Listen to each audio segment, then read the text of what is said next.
संगम knows के पास जहां पर बैठने तक की इजाजत नहीं थी, परमानेंट मूविंग ट्रैफिक होना चाहिए था, ये एसओपी का पहला लाइन था। वहां पर लोग सो रहे थे। सोने की इजाजत किसने दी, किसकी नजर से गई? क्या पुलिस प्रशासन एकदम आंख बंद करके पड़ा था तब तक? एक चीज़ है कि भारत में आपको राज्य के अगेंस्ट रहना पड़ेगा अपने को सुरक्षित रखने के लिए। आप राज्य पे भरोसा करके रहिएगा तो बहुत जगह सुरक्षित रहिएगा। कई ऐसे भी रिलीजियस फिगर्स थे जिनको हूटर वाली गाड़ी दी गई थी और उनके लिए भी तुरंत पुलिस बैरिकेड लगा के आम जनता को रोकती थी। और क्या इस घटना के बाद suddenly they have changed their attitude? तो इसका जवाब ना है। किसी भी आईएएस ऑफिसर का या आईपीएस ऑफिसर का या जो भी ऑफिसर वहां पर डिप्यूट है, वो एक छोटे से नेता के आगे भी आज सर झुका दे रहे हैं। लोग अपने परिजनों को ढूंढ रहे हैं, लोगों का पता नहीं चल पा रहा, लेकिन सख्त निर्देश है अस्पतालों में कि आप मीडिया से बात नहीं करेंगे। लोग अब शहर के हर अस्पताल के चक्कर काट रहे हैं और एकदम हताशा में अब ये मॉर्चरी जा रहे हैं, जहां पर पोस्टमार्टम हाउस के बाहर ये लावारिस लाशों की फोटो देखकर ये समझने की कोशिश कर रहे हैं कि कहीं कोई जो फैमिली मेंबर मिसिंग है इन लावारिस डेड पर्सन्स में तो नहीं है। ग्राउंड पर मुझे एक पुलिस कर्मी ने कहा है कि 80-85 की उनका अनुमान है as far as the number of dead are concern.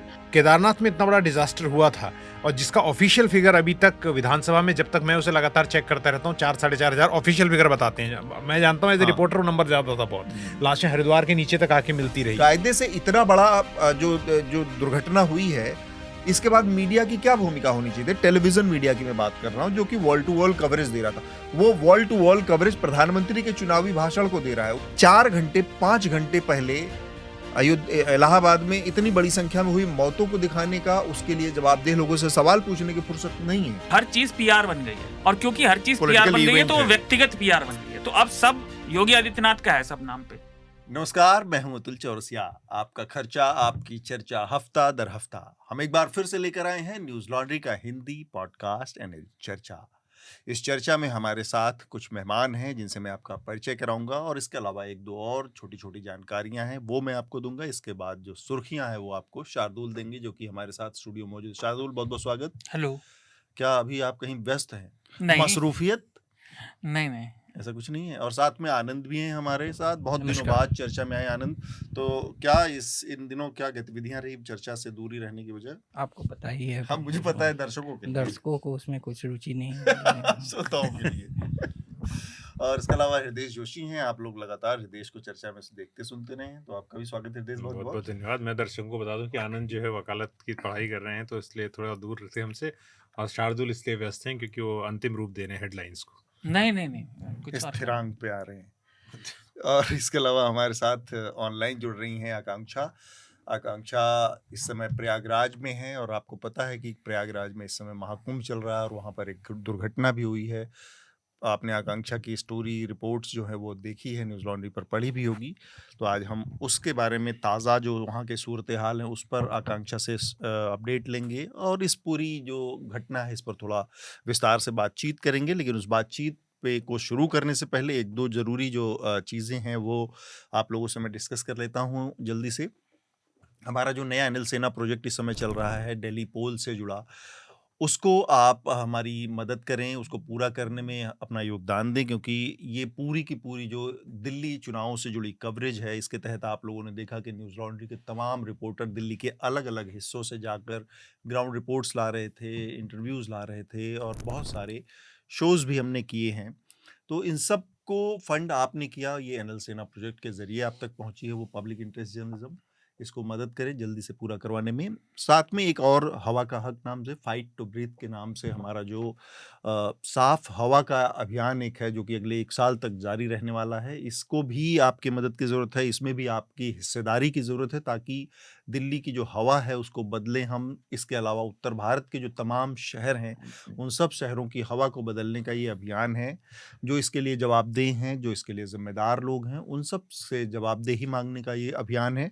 ये काम हम करते रहेंगे।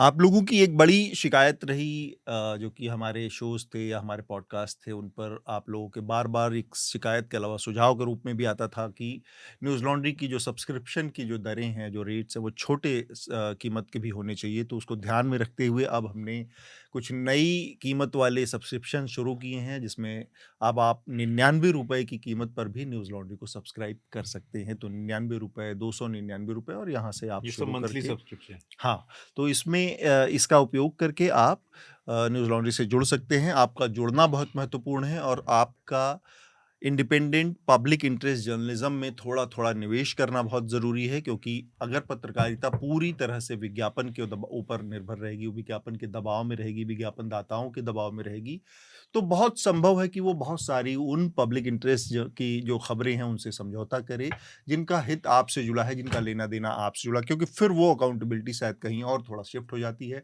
आज की तारीख में जो बड़े कॉरपोरेट्स हैं, बड़े जो पॉलिटिकल पार्टियां हैं, यही लोग सबसे ज़्यादा विज्ञापन देती हैं, और इसी वजह से आप देखते हैं कि अक्सर बहुत सारे मीडिया संस्थान उन्हीं की बातें, उनकी जवाबदेही तय करने की बजाय उनकी तारीफ में लगे रहते हैं, और ये काम हम न्यूज़ लॉन्ड्री पर बार बार करते भी रहते हैं।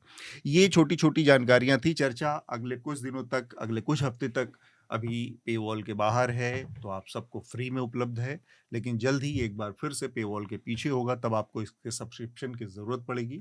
तो इसका न्यूज़ लॉन्ड्री को सब्सक्राइब कर लीजिए। मैंने बताया कम कीमत पर भी अब उपलब्ध है।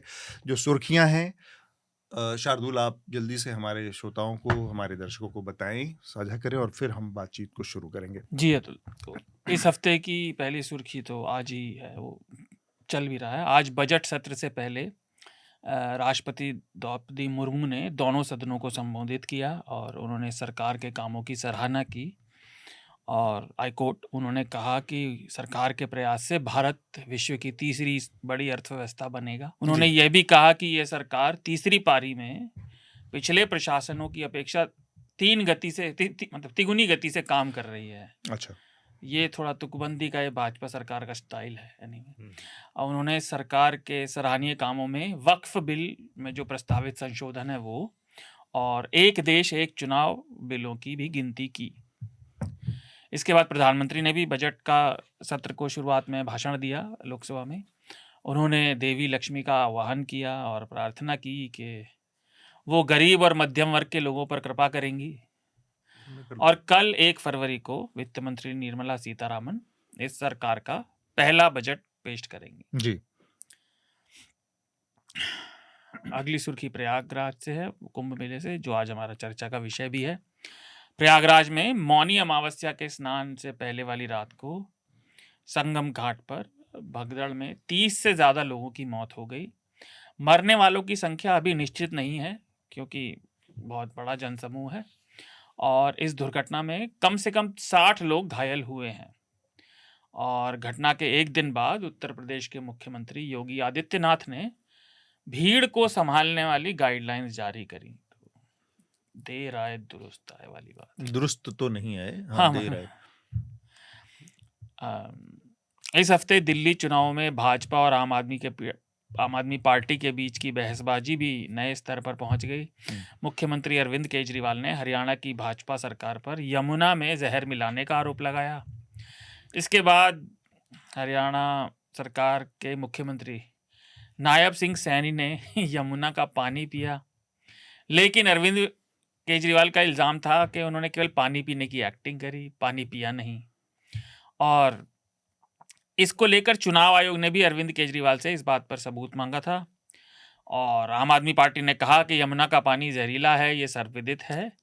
लेकिन चुनाव आयोग ने इस वक्तव्य को मानने से मना कर दिया, और उन्हें हरियाणा सरकार ने जहर मिलाया इसका सबूत देने के लिए कहा है। पर एक बात तो इस मामले में बिल्कुल गारंटीज कही जा सकती है कि नायब सैनी ने जो थिएट्रिक्स भी दिखाने के लिए भी, दिखावे के लिए भी जो किया, वो दिल्ली में दिखावे के लिए भी नहीं किया जा सकता दिल्ली की यमुना के साथ। ये बात तो है। ये तो अजीब टाइप की नौटंकी चल रही है। ये बात हम डिस्कस भी कर चुके हैं। ये जो ड्रामा अभी चल रहा है, और इसमें कोई शब्दों को रोकने की जरूरत नहीं, जो अरविंद केजरीवाल कर रहे हैं कि दिल्ली में जो यमुना बहती है उसका 90% से पोल्यूशन जो है दिल्ली के इसी स्ट्रेच में होता है, जो उसकी 5% लेंथ के बराबर है पूरा।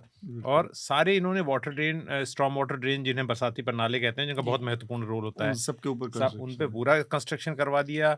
जिस समय ये श्री श्री का कोई कार्यक्रम हुआ था, हाँ। पूरा रौंद डाला था, 2015 में। उस वक्त कपिल मिश्रा आम आदमी में हुआ करते थे और उनके ट्वीट थे कि क्या डॉल्फिन चल रही हैं, तो these people are least bothered about नदी के और पानी के बारे में, और शर्म भी इनको लोगों को नहीं आती कि जो इस तरह की बिल्कुल। बातें भी कर रहे हैं लोग। नहीं तो इंसान की जान की कीमत नहीं, आप देखिए AQI 400 पार है, कल भी थी आज भी है। किसी पार्टी के मैनिफेस्टो में नहीं है, बाय द वे। नहीं, ये पर हवा में information उतना है। ये लोग जो नहीं, हैं उस पे कह दिया जाए चलो कोई बात नहीं, ये अभी क्योंकि हम वो तो चला ही रहे हैं, आपकी सही बात है। मेरे पानी को लेके जो बयान अभी आया, अगर उसी पे केंद्रित रहे तो भी दे आर एब्सोल्यूट डिजास्टर। नहीं, मेरा कहने का ये मतलब था कि इंसान की जान की कोई कीमत नहीं है। किसी भी देश में आप देखिए कि पब्लिक कितनी मर रही है, लेकिन किसी भी राजनीतिक दल को कोई चिंता नहीं है। खैर, दिल्ली चुनाव से लेकर आखिरी सुर्खी है कि राहुल गांधी ने भी इस हफ्ते अरविंद केजरीवाल को आड़े हाथों लिया। उन पर यमुना को लेकर जो उनके वादे थे पुरानी सरकारों में, उन्हें पूरा ना करने का, उसके लिए उन्होंने लताड़ना लगाई पब्लिक एड्रेस में, और भ्रष्ट भी कहा। भ्रष्ट शीश महल प्रकरण को लेकर भ्रष्ट भी बताया उन्होंने, उसका भी जिक्र किया। तो तिकोना कॉन्टेस्ट चल रहा है पूरा। अगली खबर पर जाएं शार्दुल, उससे पहले मैं एक छोटा कमेंट आप सब लोगों से लेना चाह रहा हूं। क्या ये हमने देखा कि पहली बार इस कैंपेन के दौरान राहुल गांधी ने अरविंद केजरीवाल के ऊपर हमला किया खुलेआम कि वो भ्रष्ट हैं और शीश महल में रह रहे हैं, और यमुना जिस तरह से बर्बाद हुई उसके लिए अरविंद केजरीवाल पलटकर अरविंद केजरीवाल ने राहुल गांधी के ऊपर अटैक किया वाड्रा को लेकर और उनके डील्स को लेकर, ये सारी चीज़ें। और फिर इसके बाद लगातार कांग्रेस पार्टी और आम आदमी पार्टी के बीच में वो एक तो चल रहा है, दूसरे इंडिया अलायंस की बाकी जो पार्टियां हैं, 2-3 पार्टियां जिसमें तृणमूल और समाजवादी पार्टी खास है, वो अरविंद केजरीवाल के साथ उनके स्टेज शेयर कर रहे हैं बाकायदा। इकरा हसन बाकायदा घूम रही थी, बाकायदा अखिलेश यादव उनके साथ अरविंद केजरीवाल के साथ स्टेज शेयर कर रहे हैं। ये सब क्या ये इंडिया अलायंस से कांग्रेस को साइड करने की कोशिश है, या फाइनली इंडिया अलायंस फिनिश हो चुका? सबसे पहले मैं आनंद और शार्दुल, हृदय, आप लोगों की एक छोटी टिप्पणी, फिर आगे की सुर्खियां, और साथ में आकांक्षा से भी लेंगे एक कमेंट। इंडिया अलायंस को तो नहीं, लेकिन कांग्रेस उसका नेतृत्व कर रही है। इसको लेके बहुत जो है एक तरह की का असंतोष है कई जो मजबूत क्षेत्रीय पार्टियां हैं उनमें। और कांग्रेस की जो बेचैनी इसमें है कि जो डिफ़ॉल्ट नेशनल अपोजिशन स्पेस है उसके वो एक तरह से डिफ़ॉल्ट ऑक्यूपेंट हैं, कि जो नेशनल चैलेंजर होगा, जो अभी जो राष्ट्रीय स्तर पर जो पार्टी जो है ऑपोजिशन में, जिसको शैडो कैबिनेट भी कहते हैं, उसको मतलब ब्रिटिश मॉडल पे, कि वो कांग्रेस लीड करेगी। और तो वो अपने को उसमें देखती है। और इसमें एक समय 2-3 साल पहले जाएं तो था कि जो बहुत सारी मजबूत क्षेत्रीय पार्टियां हैं जैसे तृणमूल है और कुछ, हालांकि टेक्निकली आम आदमी पार्टी राष्ट्रीय पार्टी है अभी तो, और पंजाब में देखिएगा कि उसका मुख्य प्रतिद्वंदी ही कांग्रेस है। और दिल्ली में भी लोग इनका जो स्थानीय नेतृत्व था जो कांग्रेस का, वो बहुत ही इस बात के विरुद्ध था कि इनसे जैसे कि अजय माकन हुए वगैरह, और तो ये एक तो है कि जो क्षेत्रीय पार्टियों का की गोलबंदी जो है कांग्रेस के एक उस समय पे जब हेजेमोनिक पार्टी होती थी, तो हमेशा कुछ शंका इन लोगों को बनी रहती है कांग्रेस के प्रति। दूसरा है कि दिल्ली का स्थानीय समीकरण क्या है, और उसमें कांग्रेस जो है प्रासंगिकता की लड़ाई लग रही है। अगर पिछले विधानसभा चुनाव की तरह वो ऐसा लोग मान गए थे कि ये है तो चुनाव में, लेकिन इनमें वो बहुत सीरियसली नहीं खेल रही है, जैसे फ्रेंडली। तो वो लोकसभा में इन लोगों की अंडरस्टैंडिंग हुई थी, लेकिन फिर से अभी नहीं हुई है। हृदय, देखिए, मैं ये कहना चाह रहा हूँ कि अभी जो आनंद की बात को आगे बढ़ाते हुए, ये जो बाकी क्षेत्रीय पार्टियां हैं अपनी टर्फ में, कांग्रेस को ये महसूस हो रहा है, और राहुल गांधी की जो बयानबाजी है उससे साफ लग रहा है कि ये बलिदान हमेशा कांग्रेस से मांगते हैं, और जब कांग्रेस को ज़रूरत होती है तो उस वक्त ये मतलब अपनी टर्फ पे खूब जम के लड़ते हैं, उसको जगह देना नहीं चाहते। मतलब मैं आप अगर जहां आपका दबाव है वहां तो आप लड़ेंगे ही, लेकिन जब बड़ा चुनाव होगा तब भी कांग्रेस से कहेंगे कि आप बीजेपी Compromise को कीजिए। हराने के लिए आप हमें सहयोग करें। तो कांग्रेस ने कम से कम ये माना है इस वक्त कि कांग्रेस का 4% वोट था, तो उनको अगर वो 8-9-10% तक अगर पहुंच जाते हैं तो it will be very tough, मतलब आम आदमी पार्टी खत्म हो जाएगी। और जो बात आनंद कह रहे थे उसको अगर सरल भाषा में देखें तो इन लोगों के वोट परसेंटेज को लोकसभा में देखें, और कांग्रेस अभी भी एक पैन नेशनल पार्टी है। उसका वोट परसेंट कितना था, 20% के आसपास करीब लोकसभा में रहा होगा, जी। या उससे ज्यादा ही था, राइट? 22% वोट उसका रहा। तो अब और कांग्रेस के दम पर अखिलेश यादव भी ने भी सीटें जीती, वोट ट्रांसफर किया कांग्रेस ने काफी। तो उसके आधार पर अब कांग्रेस ने ये तय कर लिया है इन चुनाव में, लग रहा है कम से कम, खासतौर से कांग्रेस के दिल्ली के नेता अजय माकन जैसे नेता जो हैं, संदीप दीक्षित जैसे नेता हैं, जिनका पर्सनल एक तरह से वो रहा है, उनकी माताजी को लेके वो कहते रहे हैं कि जिस तरह से उन्होंने बदनाम किया और हराया, और पंजाब यूनिट, जहां उनको लगता है कि एक ऐसा जहां पर कांग्रेस का ग्राउंड था, वहां आप एक नई एंट्रेंट पार्टी है। तो इसलिए इस बार कांग्रेस ने सोचा है, कांग्रेस चुनाव जीतने के लिए नहीं लड़ रही है, कांग्रेस इस बार स्पष्ट रूप से चुनाव जो लड़ रही है वो आम आदमी पार्टी को हराने के लिए लड़ रही है। हृदेश और आनंद की बात से सहमत होते हुए बस एक इसमें लाइन जोड़ना है मुझे, बस कि ये जो जो जितनी क्षेत्रीय पार्टियां हैं, इन सब का थोड़ा सा जो इतिहास रहा है, इनका बैकग्राउंड जाएंगे तो ये सब एंटी कांग्रेस की जमीन से पैदा हुई पार्टियां हैं, कांग्रेस के विरोध से, और कांग्रेस से निकली हुई भी है ना। कांग्रेस से निकली हुई पार्टी जैसे टीएमसी हुई या शरद पवार की हुई, और साथ में एंटी कांग्रेसिज्म का बड़ा प्लैंक रहा इनका, चाहे वो ये अपने अखिलेश यादव हो या आरजेडी हो या और तमाम पार्टी।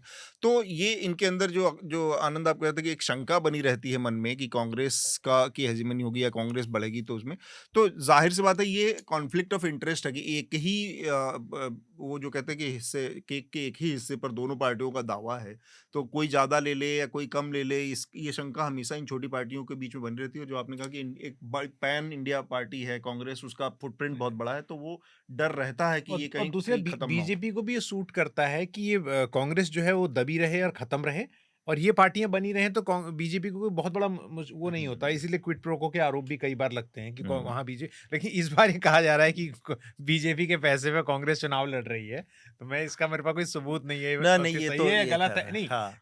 लेकिन ये सच है कि एक बनहोमी जो है लोकल सीट के लेवल हाँ, पर सीट बाय बीजेपी सीट हो कांग्रेस के सकती बीच में है। दिख सकती है, क्योंकि उसके लिए डिलाइट है, कांग्रेस के नेताओं के लिए डिलाइट है केजरीवाल को हारते हुए देखना। ना कांग्रेस के खासकर जो यहाँ की लोकल लीडरशिप है, संदीप दीक्षित जैसे लोगों के अंदर बहुत साफ बिटरनेस है आम आदमी अजय माकन। पार्टी और अजय माकन लोगों के अंदर, तो इनके लिए लेकिन ये वाली जो चीज है सीट बाय सीट अंडरस्टैंडिंग हो सकती है, लेकिन बीजेपी कांग्रेस को लड़ाएगी ये बात थोड़ा मतलब जरूरत से ज्यादा हुआ है। हाँ, शार्दुल आपका क्या नजरिया है इस पर? एक तो जैसा आनंद ने जिक्र किया था, राजनीति का पुराना स्टेटस को बदल चुका है जी। पिछले 10-11 सालों में, और जब तक कांग्रेस सिग्निफिकेंट जीतें हासिल नहीं करती, सत्ता फिर नहीं आती, तो उसके नेतृत्व को लेकर सवाल बिल्कुल उठेंगे। दूसरा, जब आप और हम बात कर रहे थे अभी चर्चा से पहले ऑफिस में, उसका एक कारण ये भी है, कांग्रेस का नेतृत्व जमीन पर उतनी मशक्कत करता हुआ दिखाई नहीं देता ना, तो और पार्टियां जो पूरे समय जमीन पर लगी हैं और ये नेतृत्व आकर उन्हें एक तरह से ज्ञान बांटे, तो कोई भी राजनेता को ये अच्छा नहीं लगता। और दूसरा, ये लोग सत्ता में हैं और वो सत्ता में नहीं है जिस प्रदेश में, खासतौर से प्रदेश के चुनाव है, तो वैसे भी सुनना नहीं चाहेंगे। वो जैसा आपने कहा, एक ही पाई के दो हिस्सेदार हैं, तो कोई नहीं खोना चाहता उसको। हालांकि इसमें मैं थोड़ा सा मेरा वो है कि ये जो आरोप है ये इन सब के साथ, चाहे वो अखिलेश हो, चाहे वो राहुल गांधी हो, चाहे वो तेजस्वी यादव हो, ये सारे लोगों के ऊपर ये आरोप चिपकाया जा सकता है बहुत आसानी से कि इन्होंने जमीन पर संघर्ष करके ना तो पाया है, ना जमीन पर संघर्ष करके ये चीजों को पाने की इच्छा रखते हैं। जो पावर की जो हंगर आपको मोदी या भाजपा के किसी भी छोटे भैया नेता जो फर्स्ट टाइम सेकंड टाइम आ रहा है उसके अंदर दिखेगी, वो कांग्रेस की पीढ़ी दर पीढ़ी तीसरी चौथी पीढ़ी वाले नेताओं के अंदर नहीं दिखेगी। ये चीज अखिलेश यादव के ऊपर भी लागू है कि अखिलेश यादव, हाँ। तो ये तो एक this is all together different debate जिस पर हम किसी दिन बैठ के बात कर सकते हैं, बहुत लंबी। कांग्रेस केजरीवाल कांग्रेस के लिए आंखों का कांटा इसलिए भी हो सकते हैं कि दूसरी पार्टियों के साथ ये बात नहीं कि कांग्रेस को हराती हैं अलग जगह पे जाके, लेकिन कई जगहों में जैसे पंजाब है, हरियाणा है, गुजरात का उदाहरण, जहां पर गुजरात में रिकॉर्ड जीत मिली है भारतीय जनता पार्टी को, उसका एक रीजन पूरी तरह से नहीं कह सकता, पर एक बहुत बड़ा रीजन केजरीवाल का सभी सीटों पर, बहुत सारी सीटों पर चुनाव लड़ना भी है गुजरात में। ठीक, बस साउथ So, गुजरात की गुजरात सारी के- सीटों पे Kejriwal is one of the person जो और वो कांग्रेस में जीत खेल की वो रहे हैं। ललक केजरीवाल और ममता में भी दिखाई पड़ती है, क्योंकि वो भी उसी तरह के नेता हैं। जी जी। खैर, चलिए अम, आगे की जल्दी जल्दी सुर्खियां पढ़ते हैं हम। बस हाँ। 3 छोटी-छोटी हैं। जी, एक जी। तो वक्फ बिल को लेकर जो गठित जॉइंट कमेटी थी, उसने प्रस्तावित बिल में विपक्ष की तरफ से सुझाए हुए जो 44 संशोधन थे, उन्हें नकार दिया और सरकार की तरफ से सुझाए हुए 14 संशोधनों को स्वीकार मान किया। लिया। हाँ, स्वीकार कर लिया। विपक्ष ने कमेटी के अध्यक्ष और भाजपा नेता जगदम्बिका पाल पर कमेटी को तानाशाही तरीके से चलाने के आरोप लगाए और जगदम्बिका पाल ने पिछले हफ्ते इस कमेटी से विपक्ष के 10 सांसदों को निलंबित कर दिया था। इस हफ्ते आईआईएससी के एक शिक्षक द्वारा शिकायत के बाद इंडियन इंस्टीट्यूट ऑफ साइंस के बेंगलुरु पुलिस ने इन्फोसिस के सह संस्थापक सेनापति क्रिस गोपालकृष्णन और इंडियन इंस्टीट्यूट ऑफ साइंस के निदेशक बलराम पी और 16 अन्य लोगों पर SC/ST एक्ट के तहत मामला दर्ज किया और इन 18 लोगों पर यह आरोप है कि उन्होंने उस शिक्षक को 2014 में एक हनी ट्रैप के मामले में झूठे तरीके से फंसाया, जिससे उनकी नौकरी चली गई थी। और आखिरी सुर्खी है, आप खुद देख लीजिए कहाँ से है। दिल्ली चुनाव से पहले डेरा सच्चा सौदा के प्रमुख गुरमीत राम रहीम सिंह को फिर से एक बार पैरोल मिल गई। इस बार 1 महीने के लिए उन्हें पैरोल मिली है और 2017 में सजा सुनाए जाने के बाद ये पहली बार होगा जब राम रहीम हरियाणा के सिरसा में जो उनका डेरे का हेडक्वार्टर है वहां पर जाएंगे और वहां रुकेंगे। नहीं तो अब तक वो बाग पर जाकर रुक रहा था। अब तो ये बताना चाहिए कि कब वो जेल के अंदर गए हैं। हाँ, बार ये बाहर आश्चर्य की बात है। शायद वो 28 दिन रहा होगा जेल में। बस खबर अब यही है कि वो जेल में कब रहते हैं, बाकी टाइम तो बाहर ही रहते हैं। हर स्टेट चुनाव में बाहर आ जाता है। खैर, और इनकी ये 10वीं 11वीं या 12वीं पैरोल है जिसमें वो बाहर आए हैं। ठीक है, तो हम सुर्खियों के बाद आगे बढ़ते हैं। हमारी जो बातचीत है उसका सबसे महत्वपूर्ण बिंदु है वो इलाहाबाद प्रयागराज में जो कुंभ मेले के दौरान घटी घटना है उस पर हम बातचीत करने वाले हैं। और आप लोगों को ज़्यादातर जानकारियां हैं। अब तक जो पुलिस प्रशासन ने इलाहाबाद की जानकारी दी है उसके मुताबिक वहाँ पर 30 के आसपास मौतें हुई हैं। हालांकि इस नंबर को लेकर बहुत सारे सवाल हैं, बहुत सारे संदेह हैं। पुलिस की पूरी भूमिका पर बहुत सारा सवाल है। प्रशासन और मैं अपनी बात को शुरू करने से पहले सिर्फ एक बात कहना चाह रहा हूँ कि उसके बाद हम जो ताज़ा हालात के अपडेट आकांक्षा से लेंगे, जो बहुत देर से हम लोगों की बकवास सुने जा रही हैं। तो 7,000 करोड़ रुपए सिर्फ उत्तर प्रदेश सरकार का बजट है और पिछले 4 दिनों में 5 दिनों में 29 तारीख को मौनी अमावस्या की, जो कि कुंभ का सबसे बड़ा स्नान होता है, 29 को था और उससे 3 दिन पहले से अगर मैं देखूं तो इतने सारे वीडियो थे अव्यवस्था के कि लोगों को समस्या हो रही है, लोगों को किसी तरह की सुविधा नहीं थी, बैठने की, आराम करने की, खाने पीने की, बहुत ज़्यादा पैदल चलने की और किसी तरह के दूसरी तरह की जानकारियों के लिहाज से कोई सुविधा नहीं मिल रही थी। लोगों को बड़ी सारी शिकायतें, वीडियो, सोशल मीडिया का ज़माना है तो बहुत सारी चीज़ें सामने भी आ रही थी। 7,000 करोड़ रुपए के बजट के बाद किसी आयोजन को कितना नाकारा निकम्मा बनाया जा सकता है उसका उदाहरण है इस समय की जो हालत है। मैं आज सुबह देख रहा था, जो पैनिक में एक्शन लिया जाता है उसका क्लासिक उदाहरण उत्तर प्रदेश का पुलिस प्रशासन बना हुआ है और इन जनरल सिविल प्रशासन वहाँ का, कि इलाहाबाद जाने वाले, प्रयागराज जाने वाले जो मेजर 5-7 ज़िले हैं, ज़िलों की सीमा है, जिसमें आप रीवा जबलपुर का एक रास्ता देख सकते हैं, बनारस से आने वाला एक रास्ता है, हाईवे है, जौनपुर आजमगढ़ का एक हाईवे है, सुल्तानपुर प्रतापगढ़ का एक हाईवे है, फतेहपुर कानपुर का एक हाईवे है। ये मेजर 5-6 ज़िले हैं के रास्ते हैं जो आते हैं और उन सब जगहों पर पैनिक में ये अनाउंसमेंट पुलिस प्रशासन ने अलग अलग ज़िलों के अलग अलग जगहों पे कर रखा है कि अब यहाँ से आप वापस जाइए, यहाँ से यू टर्न लीजिए। और उसकी वजह से उन सारी सड़कों पर, वो बहुत बड़े हाईवे नहीं है, वो बहुत चौड़े उनके, वहाँ पर हज़ारों हज़ार की संख्या में गाड़ियों के जाम लग गए हैं। अब वो लोग वहाँ पर फंस गए हैं, इसकी वजह से सड़कों पर आना जाना बाधित हो चुका है। तो लोगों का जो शहर से निकल के इलाहाबाद से स्नान करके निकलना चाह रहे हैं उनके लिए एक समस्या हो गई। ये स्थिति है। अब पब्लिक मनी इतने बड़े पैमाने पर खर्च करके, और ऐसा नहीं है कि कुंभ या अर्धकुंभ कोई पहली बार हो रहा है, उसका बहुत fix set SOP standard operating procedure होता है, हर बार होता रहा है 5 साल 6 साल में। जो मेरी जानकारी में आया है उसमें एक बड़ी खामी जो उत्तर प्रदेश सरकार प्रशासन की तरफ से है वो ये नजर आई है कि आमतौर पर उत्तर प्रदेश सरकार का कुंभ का प्रशासन जो होता था उसमें एक एक पूल था अधिकारियों के, उसमें आईएएस और आईपीएस दोनों हैं, उसका एक पूल होता था जिसके मुताबिक उन अधिकारियों को या तो 3 से 4 माघ मेला, जो कि माघ मेला हर महीने हर साल लगता है वहां पर उसी इलाके में, हर साल जो माघ, या तो 3 से 4 माघ मेलों का एक्सपीरियंस हो मैनेज करने का, या फिर एटलीस्ट एक महाकुंभ जिन्होंने मैनेज किया हो जूनियर स्तर पर रहते हुए।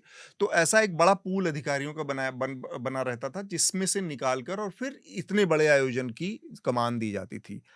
इस बार जो मेरी जानकारी आई है, मैं पूरी तरह से वो नहीं कर रहा हूँ और इस पे ऐसा हो सकता है कि कुछ अधिकारी अनुभव वाले भी हों उसमें, लेकिन ज़्यादातर अधिकारी जो हैं वो उसमें, उनको कुंभ का, माघ मेले का किसी तरह का कोई अनुभव नहीं था। ये बिना किसी अनुभव के लोगों को वो उतनी बड़ी जिम्मेदारी दी गई। तब सबसे बड़ा सवाल होता है कि एसओपी क्या था, क्या उस एसओपी का पालन किया गया? मसलन मौनी अमावस्या का, बसंत पंचमी का, और उससे पहले जो पहला शाही स्नान था, ये 3 महत्वपूर्ण स्नान होते हैं। चौथा एक शिवरात्रि का भी होता है, लेकिन उसका इतना महत्व नहीं है। इन तीनों दिन संगम के आसपास ट्रैफिक पर आपको बैठने नहीं दिया जाता। It was continuously moving traffic आ रहा है, एक तरफ से जा रहा है, इतना स्मूथ सिस्टम होता था। और अगर कहीं लगता है कि किसी एक पॉइंट पे भीड़ बढ़ रही तो उसको ब्लॉक करके लोगों को डाइवर्ट करके बाहर निकाल दिया जाता था। Crowd manage.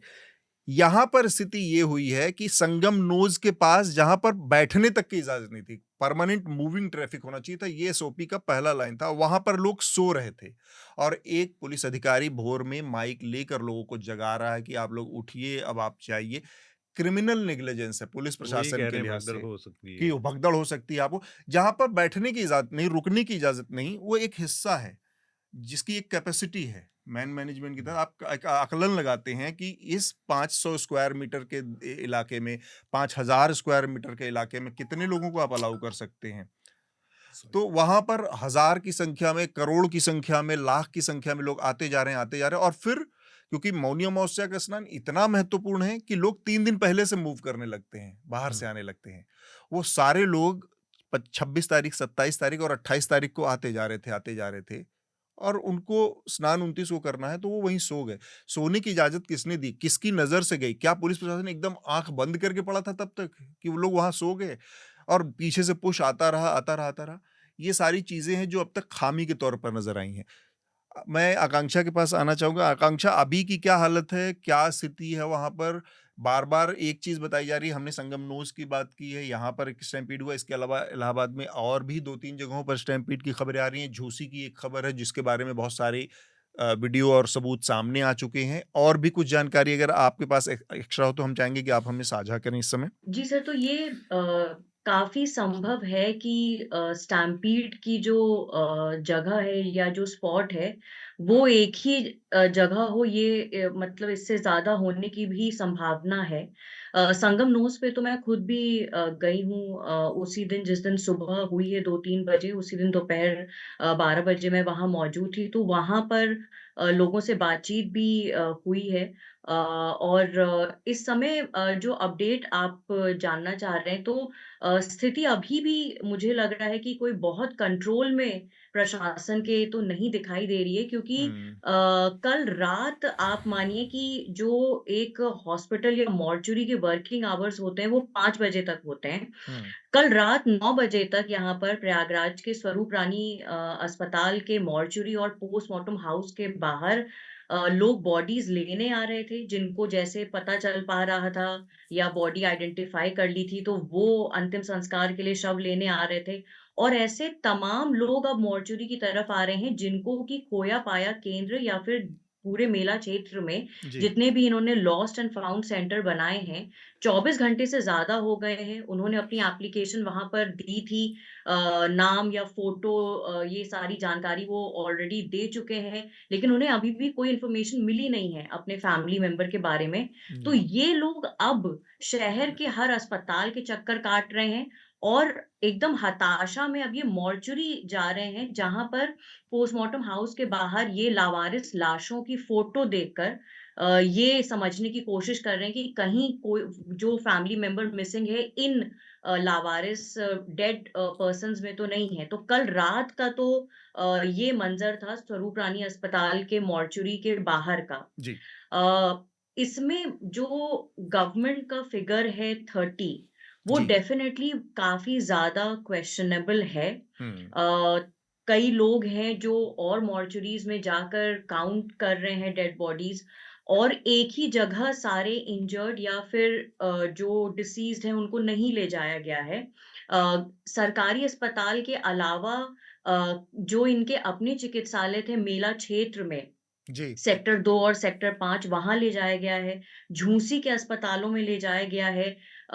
मेला क्योंकि संगम घाट के इस तरफ और संगम घाट के उस तरफ भी करीब 4000 एकड़ क्षेत्रफल में फैला हुआ था, तो झूंसी के भी कुछ प्राइवेट अस्पतालों में भी मेरी जानकारी में मुझे ये पता चला है कि जो इंजर्ड थे और जो बाद में हादसे में मृत घोषित किए गए, उनको भी वहाँ पर ले जाया गया है। तो ये जो 30 का इनका फिगर है, ये काफ़ी ज़्यादा स्क्रूटनाइज़ करने की ज़रूरत है।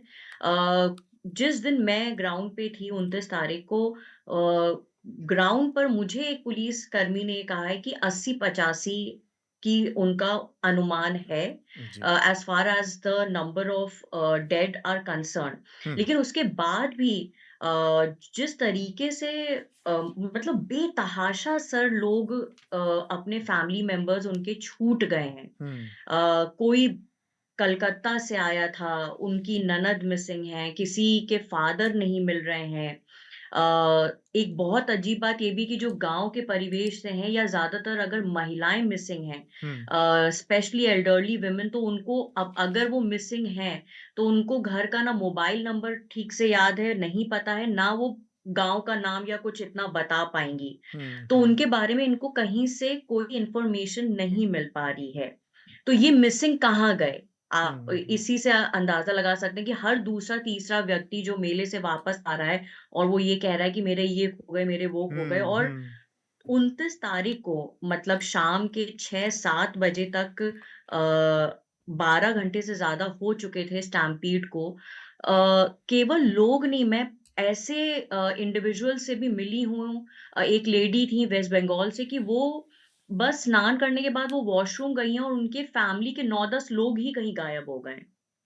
तो पूरे-पूरे फैमिलीज़ एकदम से ऐसे डिस्पर्स हो गए हैं या खो गए हैं कि उनका पता ही नहीं चल जी। पा रहा है। तो ये कहाँ गए? मतलब ये जो मिसिंग हैं और ये जो डेड का ये संख्या केवल 30 बता रहे हैं, हुँ। क्या इनके बीच में कोई लिंक है? ये सस्पिशन क्रिएट करता है, जो भी एडमिनिस्ट्रेशन की तरफ से वर्ज़न हमारे सामने दिया जा हुँ। रहा है। तो ये है कि मिसिंग के नंबर्स को लेकर बहुत सारे शक शुबहे हैं, जिस पर हम थोड़ी देर में और बात करेंगे, लेकिन पहले मैं एक बार सबकी वो राय लेता हूँ। हृदेश, आप देख रहे हैं इस मामले को, कैसे आपको लगता है कि इसमें पुलिस प्रशासन की क्या भूमिका हो सकती थी, या क्या ऐसा हो रहा है कि पुलिस प्रशासन को स्केपगोट बनाया जा रहा है और वो नेता और वो राजनीति जो लगातार रिकॉर्ड बनाने के चक्कर में हर दिन कह रही थी आज 5 करोड़ लोग हो गए, आज 10 करोड़ लोग गए, कल 20 करोड़ लोग गए, जो लोगों को एक तरह से प्रेरित कर रही थी। क्या इसमें ये प्रशासन और राजनीति दोनों तरफ की खामी है कि क्या इसमें एक जो आकलन करने वाली होती, पूर्वानुमान वाली स्थिति होती है कि कहाँ पर हम रुकेंगे? आप अनकंट्रोल्ड, अनलिमिटेड लोगों को एक जगह पर नहीं ले जा सकते हैं।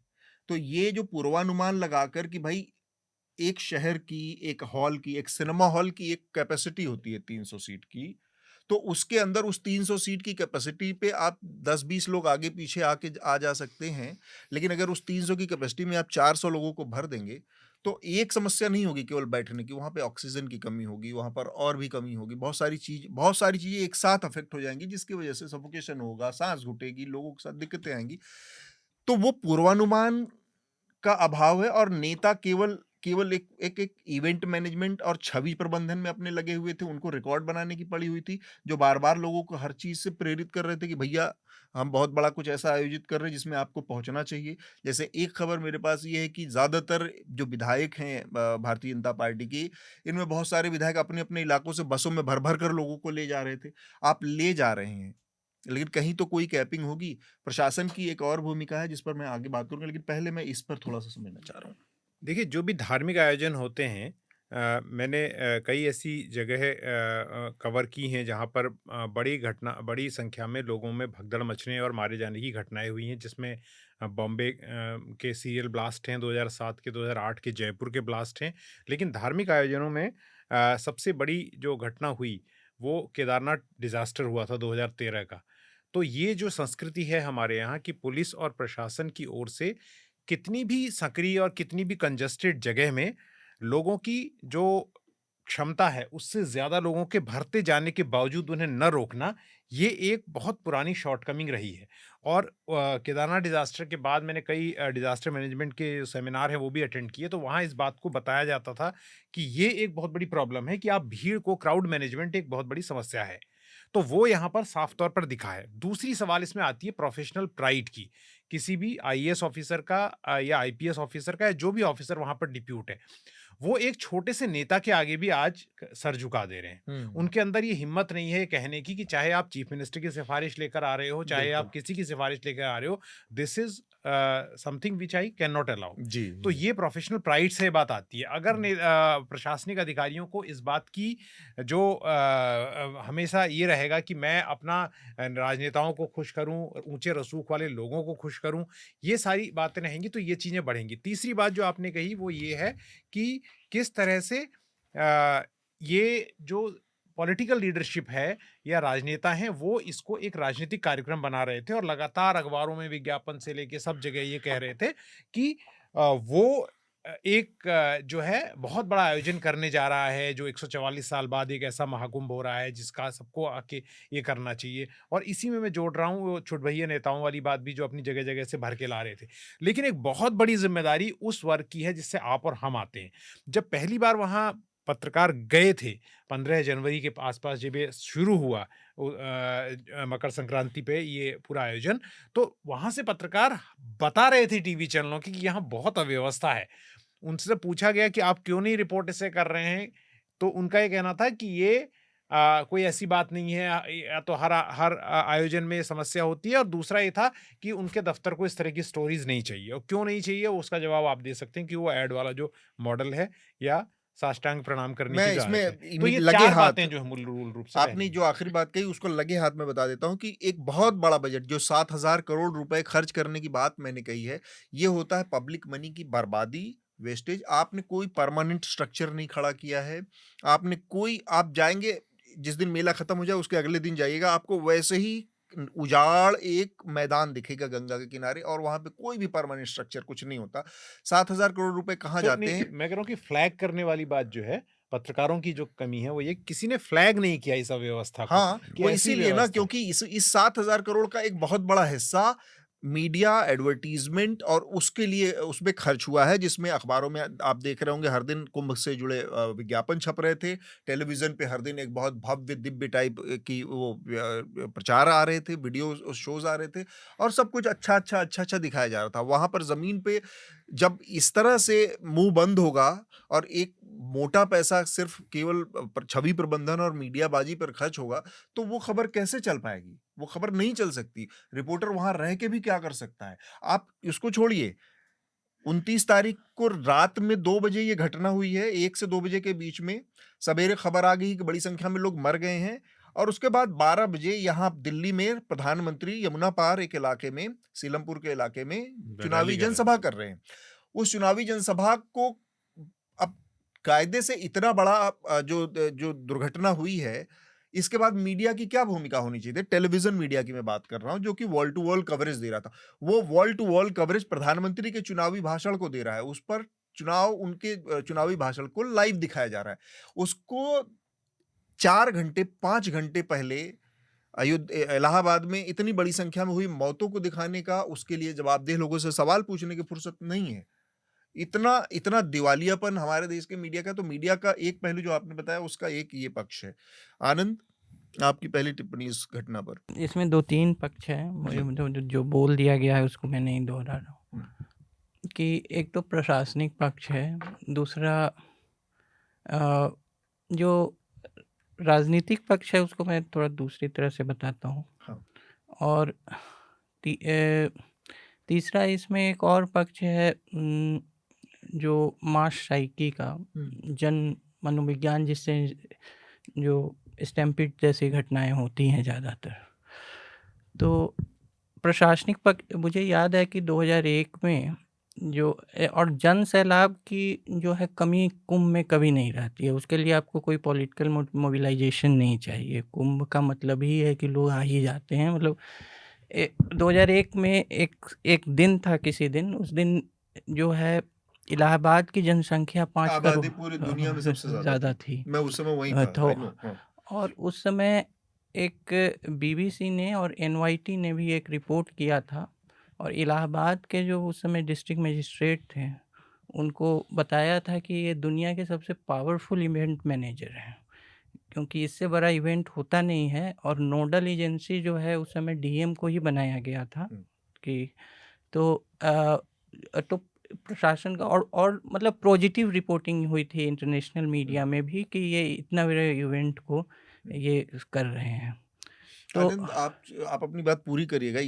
इसी से जुड़ा एक बहुत सिंपल सा एनेक्डोट है, मैं भूल जाऊंगा आगे जाके, तो मैं लोगों को बता दूं। जिस महाकुंभ की बात कर रहे हैं 2001 वाले, उस समय मैं इलाहाबाद में ही था। और जिस अधिकारी की तारीफ वाले बीबीसी और इंटरनेशनल कवरेज की बात कर रहे हैं, उसको भी वो भी मुझे याद है।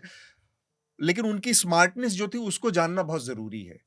तो एक बहुत सीनियर अधिकारी थे जो कि उस समय वहां पर मेला प्रशासन से ही जुड़े थे, और उनसे मेरी बात हुई थी। उन्होंने जो बात बताई कि कैसे मैनेज किया जाता है, वो इतनी खूबसूरत चीज थी कि उन्होंने कहा कि बेसिकली जैसे ही आप परेड ग्राउंड क्रॉस करके मेला वाले इलाके में घुसते, तो वहां पर उन्होंने पूरे मेला क्षेत्र में, आपने जैसे एयरपोर्ट्स पे देखा होगा बना होता है, आप ऐसे जाना, यू टर्न लेके आना, ऐसे लाना, एस शेप में बहुत सारा, तो पूरे मेला क्षेत्र को उन्होंने एस शेप में बदल दिया था।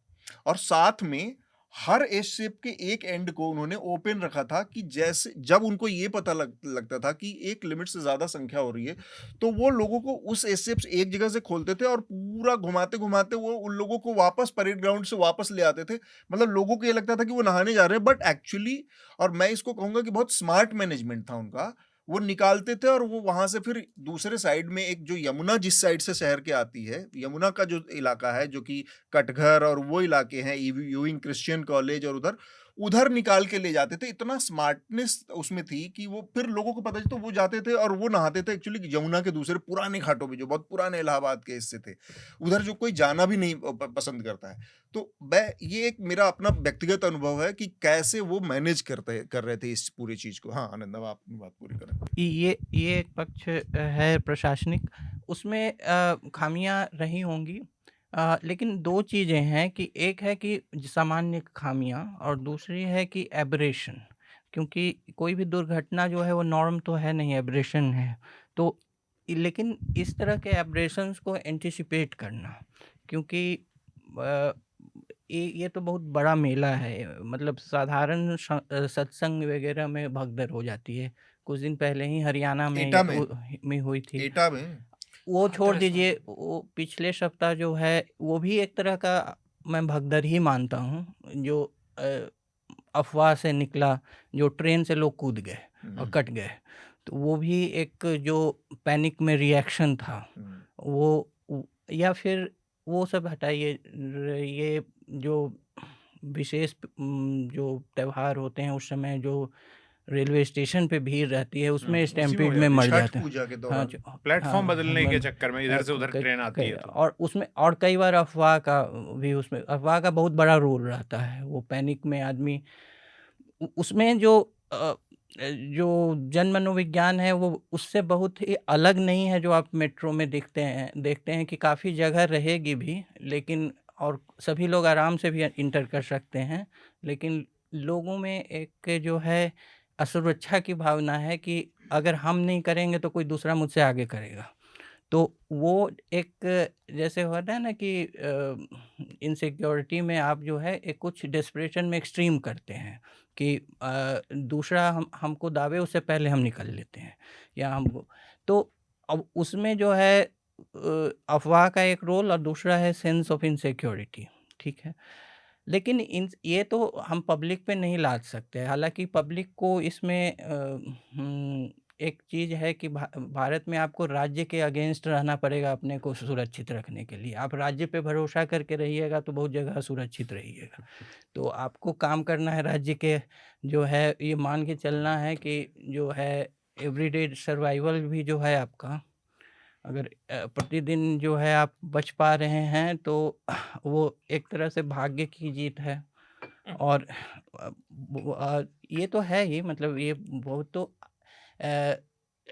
जैसे कि अपने सामान की सुरक्षा स्वयं करें। और जो है आपको राज्य, मतलब आप स्टेट और गवर्नमेंट को मतलब कंसिडरेशन में नहीं ले सकते हैं कि आपको सुरक्षित करेगा। ये मतलब कि आदर्श ढंग से करना चाहिए, वो सब हम लोग जानते हैं, लेकिन ये और जैसे रिलीजियस आयोजन में विश्व भर में इसके जो पैरेलल्स हैं, भारत में तो बहुत सारी घटनाएं होती रहती हैं, लेकिन एक मक्का में है, मक्का में कभी कभी भगदड़ होती है, मौतें भी होती हैं, लेकिन वहाँ ज़्यादा वेस्ट में जो है कॉन्सर्ट्स में भगदड़ देखे गए हैं, रिलीजियस आयोजन में नहीं। स्पोर्ट्स में वो राइटिंग होती है, भगदड़ से ज़्यादा राइटिंग होती है कि दो ग्रुप लड़ गए, वो एक अलग चीज़ है वो। लेकिन वेस्ट में इसके समकक्ष बस वो वेटिकन सिटी वाला होता है जो साल में एक बार होता है, पेपल, मेरे दिमाग से निकल गया। तो यही है। अब जो नहीं, आपने साइकी की बात बताई, हम लोग तो आपने 3 पक्ष बताए, तो साइकी की बात हुई, बाकी दोनों पक्ष क्या थे? प्रशासनिक बताया मैंने कि उसके बाद जो है एक समय था कि इसको एक अच्छी व्यवस्था के रूप में भी देखा गया था। और लेकिन ये भी है मेरा कहना कि जो ऑप्टिमम यूटिलाइजेशन जो है प्रशासन का करने के बाद आपको ये देखना है कि जब इन्फ्लक्स होगा इतने लोगों का, तो वो ऑप्टिमम यूज के बाद भी हम कोप कर पाएंगे या नहीं कर पाएंगे, क्योंकि करोड़ों की संख्या एक मायने रखती है। मतलब आपका मतलब आपको या तो उसको आप, जैसा आप एक बता रहे थे, वैकल्पिक व्यवस्था की जो है टुकड़ों में लाते रहे। नहीं, वो वहाँ टिकने ही नहीं देना है। हाँ, वो एक है। फॉर्मूला ही वही था। वही तो सबसे बड़ा मैं कह रहा हूँ ना, क्रिमिनल नेग्लिजेंस ये कि सो कैसे गए लोग वहाँ संगमनोस पे जाके, और वो आदमी और वो पुलिस अधिकारी अनाउंसमेंट कर रहा है कि जैसे कि बहुत बिहार में तो नहीं ऐसा होता है, लेकिन बिहार के बाहर जो छठ मनाते हैं तो शाम का जो अर्घ देते हैं और सुबह फिर देना रहता है, तो बहुत लोग वहीं सो जाते हैं कि सुबह कौन आएगा, जैसे कि मुंबई वगैरह में जो बीच पे सो जाते हैं वो। हालांकि वो भी एक जो है वो भी एक इरेगुलरिटी ही है, लेकिन वहाँ वो तो फिर भी चलिए सालों साल का चीज़ है, लेकिन ये जो है इसका क्वांटम ही बहुत अलग है। मतलब मेरे ख्याल से बहुत दुरुस्त व्यवस्था के बाद भी अगर आप ये इमेजिन नहीं कर पा रहे हैं, एंटिसिपेट नहीं कर पा रहे हैं कि करोड़ों का इन्फ्लक्स रहेगा और ये सारी व्यवस्थाएं फेल कर सकती हैं, आपके पास प्लान भी हमेशा रहना चाहिए। तो मैं आकांक्षा के पास आऊंगा, लेकिन उससे पहले शार्दुल का कमेंट पहला इस पर ले लेते हैं कि वो इस घटना पर उनकी पहली प्रतिक्रिया क्या है। तो सबसे पहले तो मैं ये कहना चाहूँगा कि एक तो इतने वीआईपी कैसे आ गए इस बार। देखिए, जो आनंद ने भी पॉइंट रखा, ऐसा नहीं है कि दुर्घटनाएं पहले नहीं हुई, कुंभ में भी हुई, वो नेहरू जी के समय से हुई, संसद में उनसे सवाल भी पूछे गए, लेकिन इस सरकार ने लगातार कैसे विज्ञापनों में कहा कि नहीं, पिछले तो सब प्रशासनों ने कुंभ के साथ अन्याय किया, हम कर रहे हैं, ये न्याय कर रहे थे, ये कुछ न्याय कर रहे थे। तो फिर आपसे अपेक्षा भी वैसी है, जैसे दावे वैसी अपेक्षा। और उसके बाद जो अतुल ने रखा था और आपने भी रखा था, जो भयंकर मीडिया में विज्ञापन चले, आप देखिए एफएम पे गाने बज रहे हैं लगातार, कुंभ में आओ, है ना। और अब हालत ऐसी है कि वहां जनता को कोई पूछने वाला नहीं। और एक इससे अलग बात भी, जिसका जिक्र थोड़ा सा देश की बात में भी आया था, कि तीर्थ हों और इस तरह के जो स्पिरिचुअल वाले या धार्मिक आप कह लें, जितने भी आयोजन होते हैं, वो पहले एक इक्वलाइजर होते थे। चाहे आप पुरानी कहानियों से लेके पढ़ लें, आप नम्रता दिखाएंगे, आप अपने मटेरियल को रख के एक आम आदमी की तरह नम्र होके कहेंगे। अब तो वहाँ इंस्टाग्राम इन्फ्लुएंसर जा रहे हैं। मतलब ये कितने वीआईपी पास इशू हुए, और वीआईपी जो भी रिपोर्टर वहां गए हैं वो बता रहे हैं वीआईपीओ के लिए ज्यादा जगह घेर रखी है, जनता के लिए कम।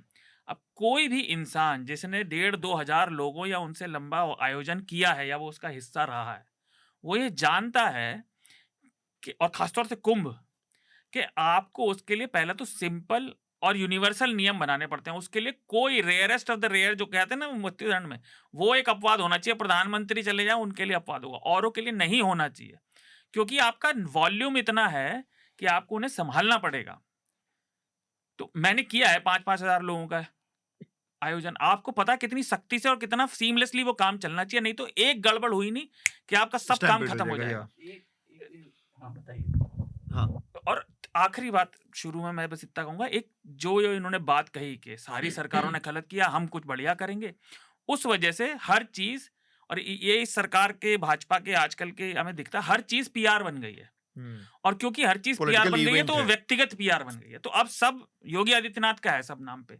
इस वजह से आप देखिए बहुत सारे वीडियोस ऑनलाइन हैं, और वो अलग लल्लन टॉप का भी था खासतौर से, और भी मीडिया संस्थानों के थे, कि लोग अपने परिजनों को ढूंढ रहे हैं, लोगों का पता नहीं चल पा रहा, लेकिन सख्त निर्देश हैं अस्पतालों में कि आप मीडिया से बात नहीं करेंगे। वही मीडिया जिसे कई सौ करोड़ के विज्ञापन चले गए, लेकिन उससे लोग बात भी नहीं कर सकते। और ये वही सरकार है जिसने इसी हफ्ते रिपोर्टर्स कलेक्टिव से पब्लिक सर्विस ना बता के, मीडिया तो पब्लिक सर्विस है नहीं, उनका टैक्स एग्जेम्पशन वापस ले लिया। अब पब्लिक सर्विस नहीं है, लोग शिकायत कर रहे हैं कि हमें सरकार की तरफ से जवाब मिल नहीं रहा, मीडिया से हम बात कर नहीं सकते। अजीब सिचुएशन है। आनंद आपको जोड़ नहीं, मैं कह रहा हूँ कि इसी से एक जनरल साइकी का बता रहा हूँ कि जो वीआईपी कल्चर ये बोल रहे थे, तो भारत में जो है समृद्धि और जो आपका सामाजिक रूप से रसूख जो है, उसका एक मापदंड है कि आप भीड़ से कैसे बच सकते हैं। आप बहुत सारा पैसा मध्य वर्ग भी खर्च करता है भीड़ से बचने के लिए, कि कम भीड़ होगा, वो गेटेड कम्युनिटीज हो, या फिर इस तरह के बड़े-बड़े मंदिरों में सेपरेट लाइन होती है, मंदिरों भी दर्शन, मंदिरों में भी, और ऐसे भी दूसरे धार्मिक, ऐसे भी जो बहुत जैसे इंटरटेनमेंट, शॉपिंग, ये वो, वहाँ चलो कम भीड़ होती है, मतलब हम जैसे लोग रहते हैं, भीड़ से बचोगे। तो वही वीआईपी कल्चर में भी आपका अल्टीमेट जो है सोशल जो करेंसी है, कि ये जो है भीड़ भाड़ से बच के, न्यूसेंस से बच के कैसे निकल सकते हैं। तो वो आपका एक एसर्शन है सोशल पावर का। उसकी वजह ये जो आप पहले कह रहे थे, हिंदुस्तान में कोई पूछने नहीं आएगा क्योंकि आप मर गए।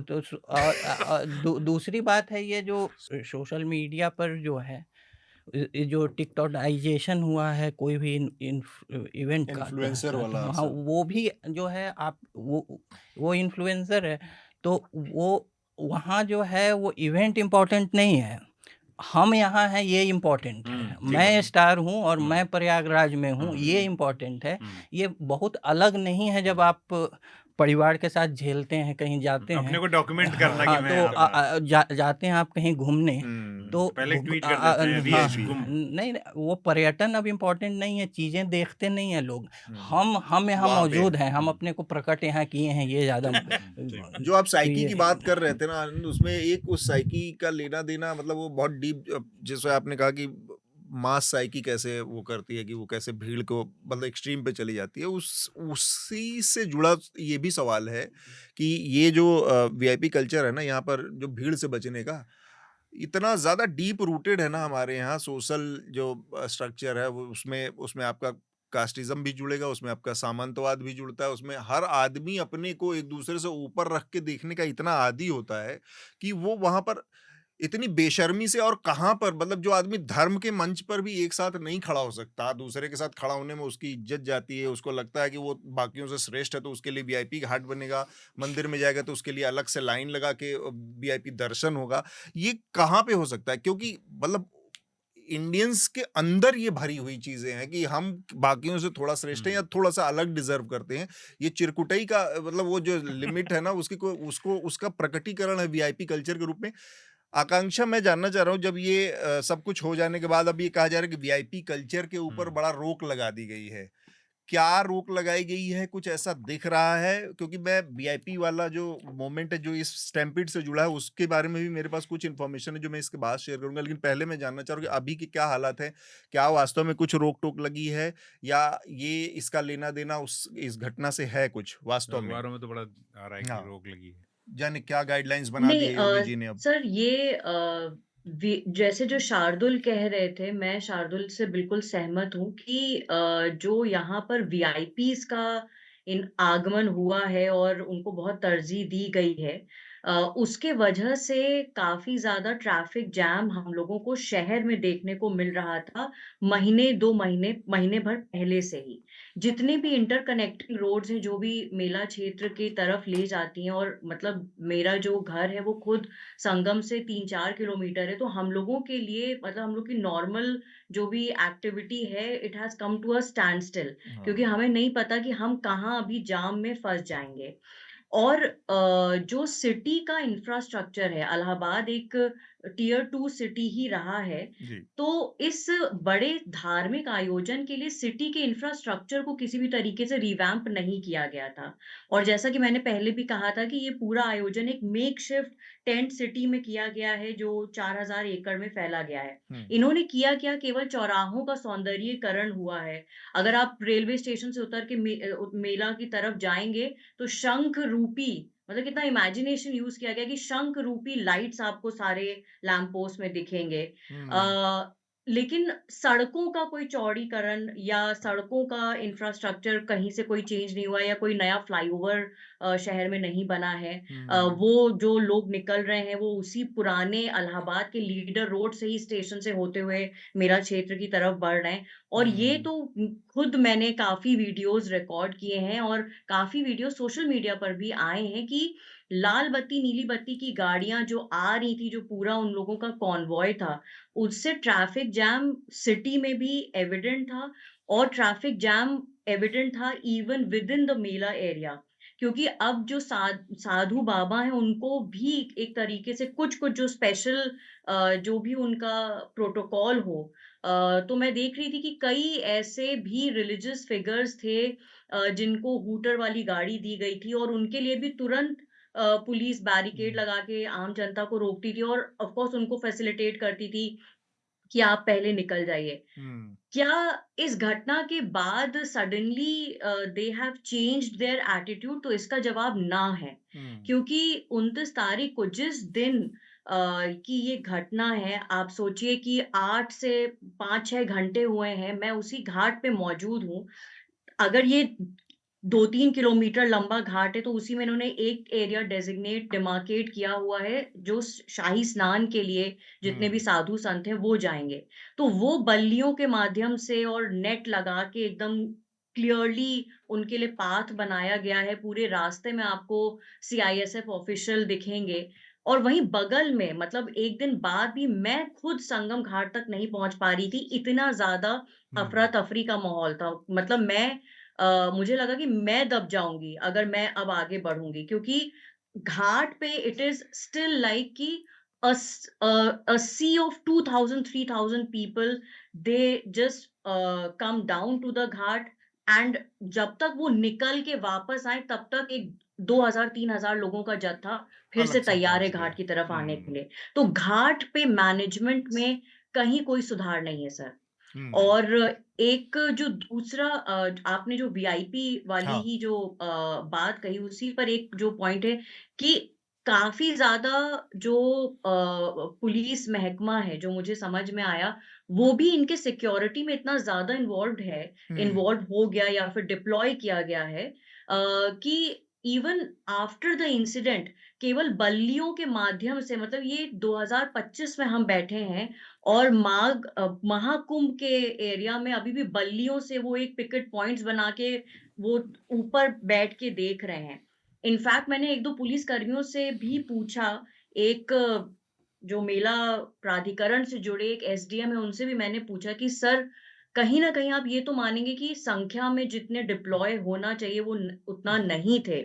आप कह रहे हैं कि हम जो है एक एरिया को देख रहे हैं, जो भी 6-7 का समूह है, बर्ड्स आई व्यू है ये, जो आप देख रहे हैं। वहाँ घाट पे कोई दब रहा है, कुचल रहा है या वो बिछड़ जा रहा है, इसको लेकर कोई micro level management even after the incident was completely missing. और बस एक बात कह के मैं अपनी बात खत्म करूँगी कि ये जो मेला प्राधिकरण से जुड़े जो एसडीएम थे, यहाँ पर एक और आप चीज़ का नोट करिए जो वीआईपी कल्चर से ही जुड़ी हुई है कि अ, जब शाही स्नान अखाड़ों ने कहा कि हम we will go ahead with it even after the incident came to light, तो उनके लिए मतलब लोग यहाँ मर चुके हैं उसी घाट पे, उसी घाट से 1 किलोमीटर दूर भूला भटका केंद्र पे लोग रो रहे हैं, बिलक रहे हैं। ऐसे-ऐसे बुजुर्ग अधेड़ उम्र के मुझे मिले हैं कि उनको उनकी वाइफ बिछड़ गई हैं एंड आउट ऑफ पैनिक वो एकदम शिविर कर रहे हैं, they are not able to speak properly and here is an administration जो कि इन सब के बीच में पुष्प वर्षा कर रहा है चॉपर से। तो हेलीकॉप्टर से। मतलब आसमान से उतर के धरातल पर भी तो आइए साहब।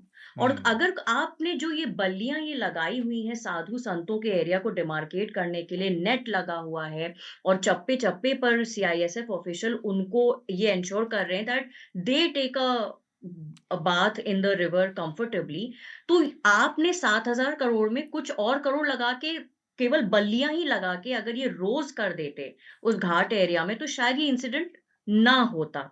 लेकिन 29 तारीख में मैं कुछ घंटों के बाद की बात बता रही हूँ कि ये जो वीआईपी कल्चर है, इसमें मुझे कहीं कोई तब्दीली नज़र नहीं आई। ठीक बात है। एक छोटी सी चीज आपसे पूछ लूं और उसके बाद फिर हम इसका एक और पहलू है उस पर बात करेंगे। छपरियों को भी वीआईपी में एंट्री मिल जा रही थी। छोटे छोटे इन्फ्लुएंसर में देख रहा था अजीब से कूद रहे हैं जाके वीआईपी पूरा घाट खाली है और वहां से वीडियो और ये और सब बता रहे आ थे कि रहे व्यवस्था थे बहुत अच्छी और है। व्यवस्था बड़ी अच्छी है बताया जा रहा था। पता नहीं अपनी कोई इन्फ्लुएंसर खुद ही बताए जा रहे हैं, हमने तो कभी देखा भी नहीं, लेकिन उनकी एंट्री जिस जगह तक है वो बड़ा सरप्राइजिंग है कि ऐसे ऐसे अननोन फिगर्स। नहीं, यहाँ पे हैं तो काफ़ी इंटरेस्टिंग से फिगर्स भी हैं, बहुत अच्छा, सारे आई थिंक तो उनको नागा छपरी नहीं कहना साधु भी चाहिए। हैं। अच्छा एक बात मैं बता मतलब दूं हाँ। हैं कि काफ़ी से ये वियर्ड कैरेक्टर्स भी हैं जो आपको पूरे महाकुंभ में दिखाई देंगे और ये भी एक बात फैक्ट है कि शुरुआत में जो मीडिया कवरेज था वो पॉजिटिव ही था, कि यहाँ पर सब कुछ बहुत वेल मैनेज्ड है। जबकि इस अमावस्या स्नान के 2 दिन पहले भी 2-3 दिन पहले तक जो भी आने वाले श्रद्धालु थे, स्पेशली विमेन जिनको इतना लंबा डिस्टेंस चलना पड़ रहा था। आप अगर स्टेशन से लेकर संगम तक जिसको आप 10-11 किलोमीटर आप अगर चला रहे हैं और वो वापस फिर उतना जा रहा है, विमेन स्पेशली वर वोकल कि ये बहुत जो ज़्यादा हमें यहाँ पे ये चलना पड़ रहा है। इससे तो कहीं ज़्यादा वेल ऑर्गनाइज्ड वैष्णो देवी होता है, इससे तो कहीं ज़्यादा वेल ऑर्गनाइज्ड हमने उज्जैन में देखा है।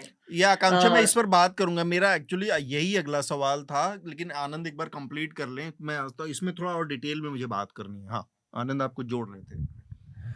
नहीं, एक उस पर सामाजिक आपत्ति है, मुझे नहीं आपत्ति है, लेकिन चूंकि बहुत हम लोग सामाजिक हम आपत्ति है। हम लोग संवेदनशील समय में बहुत रहते हैं, आहत तो भावना वाला आहत दौर। भावना थोड़ा हाँ। वोकिज्म भी इसमें है कि जैसे वोकिज्म। हाँ हाँ वोकिज्म वोकिज क्या होता है? हाँ, तो इस जैसे छपरी शब्द को जो है जब बहुत लोग छपरी एक जाति विशेष गुजरात या महाराष्ट्र में है। अच्छा, तो छपरी ये एक जाति है। जातिगत शब्द है, हाँ, जातिगत जातिगत अपमान तो शब्द मैं है। इसको वापस लेता हूँ। तो इसलिए जो है ना उसका जो जनरल मीनिंग है हम लोग समझते हैं क्या है, किस सेंस में यूज किया जा रहा चिरकुट है। कहते हैं। हाँ, चिरकुट नहीं, ये है मतलब कि चिरकुट छपरी, जबरी हाँ, एक्चुअली चिरकुट क्या है कि जो ओवर कलर्ड कपड़े पहन रहा है, नया पैसा न्यू मनी से जो बहुत सोशल मोबिलिटी जिसकी तुरंत छपरी जो जिस सेंस में आया उसका सबसे बढ़िया, मैं अगर चेहरा कोई बता दूं फिजिकल तो आप उससे ज्यादा रिलेट कर पाएंगे। रणवीर सिंह है ना जो, रणवीर वो सिंह जैसे हार्दिक हाँ पांड्या हुए वगैरह, ये सबको उस कैटेगरी में रखा जाता है। तो जो न्यू मनी का असर्शन है कि नया नया पैसा आया, न्यू रिच। एक बार इंडिया टुडे ने जो पंजाबियों पे किया था वो भी कंट्रोवर्शियल हुआ था कि पंजाबी जो नया जनरेशन बहुत आया लाउड है। नहीं, और अपवर्डली मोबाइल जो है बहुत, और नया पैसा फर्स्ट जनरेशन आया। तो इंडिया टुडे ने 92-93 पे उस पर एक कवर स्टोरी की थी तो वो अपीज जो न्यूयॉर्क से लिया था तो पी उसमें लगा दिया, तो लिखा दिया पपीज, दिल्लीज पपीज। वो जैसे कुत्ते के बच्चे हैं ये, तो उस पर ये पंजाब लिटरल हाँ ट्रांसलेशन तो हो गया, मतलब हाँ सेंस मतलब पंजाबी कम्युनिटी ने उस समय बहुत आपत्ति की ऑफेंसिव थी हो उस गया। सर इसमें बस हाँ ये जो छपरी वाला आपका पॉइंट था इसमें हाँ बस मुझे दो एक चीजें कहनी थी कि हाँ मीडिया का जो कवरेज था even like before the incident वो लॉपसाइडेड था। और क्योंकि इस घटना के पहले भी मतलब 3-4 बार मैं जा चुकी थी मेला एरिया में। कई ऐसे भी पहलू थे कि मतलब केवल वो आईआईटी वाला बाबा और ये सब देवर नॉन एंटिटीज, लेकिन उन्हीं को बहुत ज्यादा may be because they will get them more views more numbers, तो उनको इतना ज्यादा तरजीह दी जा रही थी। लेकिन मेला में एज अ प्लेटफॉर्म यहाँ पर एक हिंदुत्व जो एक एको चेम्बर है या फिर जो रिलीजियस फिगर्स का जो एक एको चेम्बर है, उनसे जुड़े जो इश्यूज हैं, वो इन छपरियों के पूरे जो वायरल वीडियोस थे उसके चक्कर में कहीं न कहीं मुझे लगा कि बहुत ज़्यादा हाइलाइट नहीं हो पाए। नहीं हो जैसे पाए। यहाँ पर मुझे मेला एरिया में कई सारे जो टिपिकल हेट मॉन्गर्स हैं, उनके पोस्टर्स दिखे और उनको बाकायदा इनवाइट किया गया था धर्म संसद में ये तो अच्छी हाँ, ये बहुत अपना जरूरी स्पीच चीज है। देने के लिए, ठीक जिनमें बात। आपके यति नरसिंहानंद वो शामिल तो हैं। दिखे ही नहीं आप वो। ऋतंभरा देवी का शिविर देखेंगे सर, इतने बड़े-बड़े एलसीडी स्क्रीन लगे हुए हैं कि मतलब ऐसा लगेगा आप 5 स्टार होटल में आप जा रहे हैं। प्रवीण तोगड़िया का बहुत बड़ा पोस्टर मैंने देखा। ओह, विश्व हिंदू परिषद का शिविर बहुत ही भव्य तरीके से, गोलवलकर द्वार है जो आपका मतलब वेलकम करता है, और फिर राम मंदिर, नए राम मंदिर का मॉडल है, नए राम का स्टैचू है, और वहां पे उन्होंने कुछ अनाउंसमेंट्स भी किए like for them the priority issue is that of Hindutva. Bangladeshi Hindus. फिर मैंने उनको खैर मंदिरों पे लेके मैंने सवाल उनसे पूछे थे, क्योंकि सुप्रीम कोर्ट में ये worship places of worship act का केस अभी चल रहा है, सिविल सूट पे हॉल्ट किया गया। So there is also some kind of factionalism which was evident to me at least, as far as the Dharm Sansad by Shankaracharya Avimukteswaranand was concerned and Vishwa Hindu Parishad was concerned। लेकिन obviously ये सारे issues एकदम से कहीं back burner पीछे पे चले चले गए गए। क्योंकि वो एक आईटी वाले बाबा आ गए। और बस एक थोड़ा सा ह्यूमर नोट पे इस चीज को मैं खत्म करूंगी कि ये आईटी बाबा का जो वीडियो इतना वायरल हुआ है कि there is one particular sector जहाँ पे ये जूना अखाड़ा के नागा साधु बैठते हैं। हाँ। अम, उन्हीं के शिविर हैं back to back. Hmm. And अगर जैसी वो देख लेंगे अब आपको कि सेल्फी स्टिक और मोबाइल लेके जा रहे हैं, तो आपको बुलाएंगे, अरे बिटिया यूट्यूबर इधर आओ। तो फिर मैंने एक से पूछा भी कि मतलब इतनी अति उत्सुकता है, आपके जीवन के बारे में कोई समझने का प्रयास नहीं कर रहा है कि आप इतनी ठंडी में निर्वस्त्र क्यों है, या आपकी क्या स्टोरी है, बैक स्टोरी है, तो आप इसको क्या देखते, कैसे देखते हैं? एंड क्योंकि ये वो लोग हैं जो कि जो भी दान दक्षिणा, this is also a platform for them for some kind of religious transaction. हाँ। तो वो जो दान दक्षिणा उनके थाली पे दे के जा रहे हैं, उसी से वो अपना काम चलाएंगे। तो उनका यही कहना था कि नहीं, ये प्रचार प्रसार तो हमारे लिए ठीक है। तो ये भी एक पहलू था कि जो ये यूट्यूबर जो जनता है, असली शायद मुद्दों को उन्होंने लूट थोड़ा ले गए, सा मतलब। ये उनका तो नाम और मतलब और हाँ। हाईलाइट कर दिया। So people were just busy clicking selfies with these nude babas in of Juna Akhara. ये तो कुंभ तो में ये हमेशा से होता रहा है। ये नहीं, तो इसके अलावा लेकिन ये जो हम्म। कह रहे हैं कि जो जो इस तरह के इन्फ्लुएंसर थे उन्होंने इनका लाइमलाइट छीन हाँ, लिया भाई। यही हाँ। मैं कह रहा हूँ आकांक्षा, मैं ये आप बात को हो चुका है, वैसे रिपीटेटिव लगेगा अगर आप 2 लाइन में कंफर्म कर रही हैं कि जो ये वो शब्द का इस्तेमाल नहीं करूंगा क्योंकि आनंद ने फ्लैग किया है कि वो जातिवादी है, तो इस तरह के लोग जो हैं उनकी वहां पर मौजूदगी ने फायर ब्रांड नेताओं की भी दुकान बंद की है, कम की काफी, और नागाओं को भी काफी परेशान रखा। नागा जो है, चिमटा लेके दौड़ने हाँ, को जो मजबूर किया। इसीलिए वो झाड़ू या चिमटा लेके दौड़ रहे थे लोगों के पीछे। There is some frustration for this also. हाँ, ये बिल्कुल सही बात है सर, क्योंकि जो नागा साधु हैं मतलब अभी जिस दिन ये हादसा हुआ उस दिन भी मैं देख रही थी, now they are so vigilant कि एक नागा, मतलब मैं बात कर रही हूँ और किसी ने कुछ कहा, वो suddenly he just started doing a live कि मेरे साथ ये इन्होंने बोल दिया है और ये ऐसा कैसे कर रहे हैं, और हम नागा बाबा हैं तो आप हमसे ऐसे, हमको ऐसे ट्रीट करेंगे। तो and it is completely irrelevant issue. Just Hmm. because you don't understand how sainthood works, how that hierarchy works, or how that ecosystem functions, that does not mean कि आप केवल यही highlight करोगे कि उसके नाखून कितने लंबे हैं या उसकी दाढ़ी कितनी लंबी है या whatever. तो ये एक बात बिल्कुल fact है कि this was a total non-issue which worked for the YouTube ecosystem. लेकिन ये बात भी आप सही कह रहे हैं कि जो हेट मॉन्गर्स हैं उनको उनका भी थोड़ा-सा टीआरपी शायद डाउन हुआ इसके कारण। So this is also a fact कि मे बी वो भी एक कॉन्स्टिट्यूएंसी को यहाँ पर कैटर करने आए थे and that couldn't happen. But मतलब एक on a very different tangent sir, इसमें एक चीज़ जो है वो ये भी समझने वाली है कि इन टर्म्स ऑफ मैसेजिंग, जैसे यहाँ पर महाकुंभ में, and this is I am going on a completely different tangent but I will just say it here before it slips of my mind कि महाकुंभ में पहले से ही प्रशासन द्वारा जैसे किसी भी मुस्लिम दुकानदार को वहां पर दुकान नहीं लगाने दी गई थी। एंट्री मान और बैन कर दी। इस बात को भी लेकर मैंने जब पूछा, जैसे शंकराचार्य अभिमुक्तेश्वरानंद से आप बात करिए या फिर आप विश्व हिंदू परिषद के भी लोगों से बात करिए, तो वो एक वही बात करते कि उनके तो वीडियोस आते हैं कि वो खाने में थूक रहे हैं और ये कर रहे हैं, तो हमने सोचा ये हमारा ही आयोजन है, उनके लिए तो है बाकी आयोजन, तो हमने इसलिए उनको अलग रखा and we support the administration in this decision. So obviously ये जो यूट्यूबर्स ने एक फ्लफ कंटेंट इतना ज्यादा प्रमोट किया, मुझे ऐसा लगता है कि even before the Amavasya incident जो असल मुद्दे थे महाकुंभ से जुड़े या इस धार्मिक सम्मेलन से जुड़े, चाहे वो वीआईपी कल्चर हो या फिर वो ट्रैफिक मैनेजमेंट हो या फिर ये हिंदुत्व इकोसिस्टम में क्या चल रहा है इससे रिलेटेड कोई डीप डाइव या एनालिसिस हो, ये सारी चीजें कंप्लीटली मिसिंग थी सर। ठीक बात। मैं एक और आखिरी सवाल है मेरा इस पर, और बाकी लोग अपने उस पर राय दे सकते हैं, या कोई सवाल हो तो वो भी पूछ सकते हैं।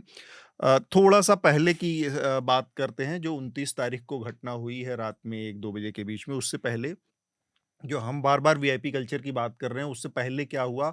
अगर थोड़ा-सा आप उस पर उसको हमें समझा सकें कि रेट्रोस्पेक्टिव में क्या हो रहा था।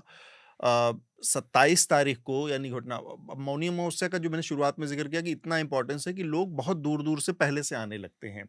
तो मेला क्षेत्र में 27 तारीख जो है, जो करीब 48 घंटे 2 दिन पहले से वहाँ पे लोगों का आना जमना शुरू हो जाता है।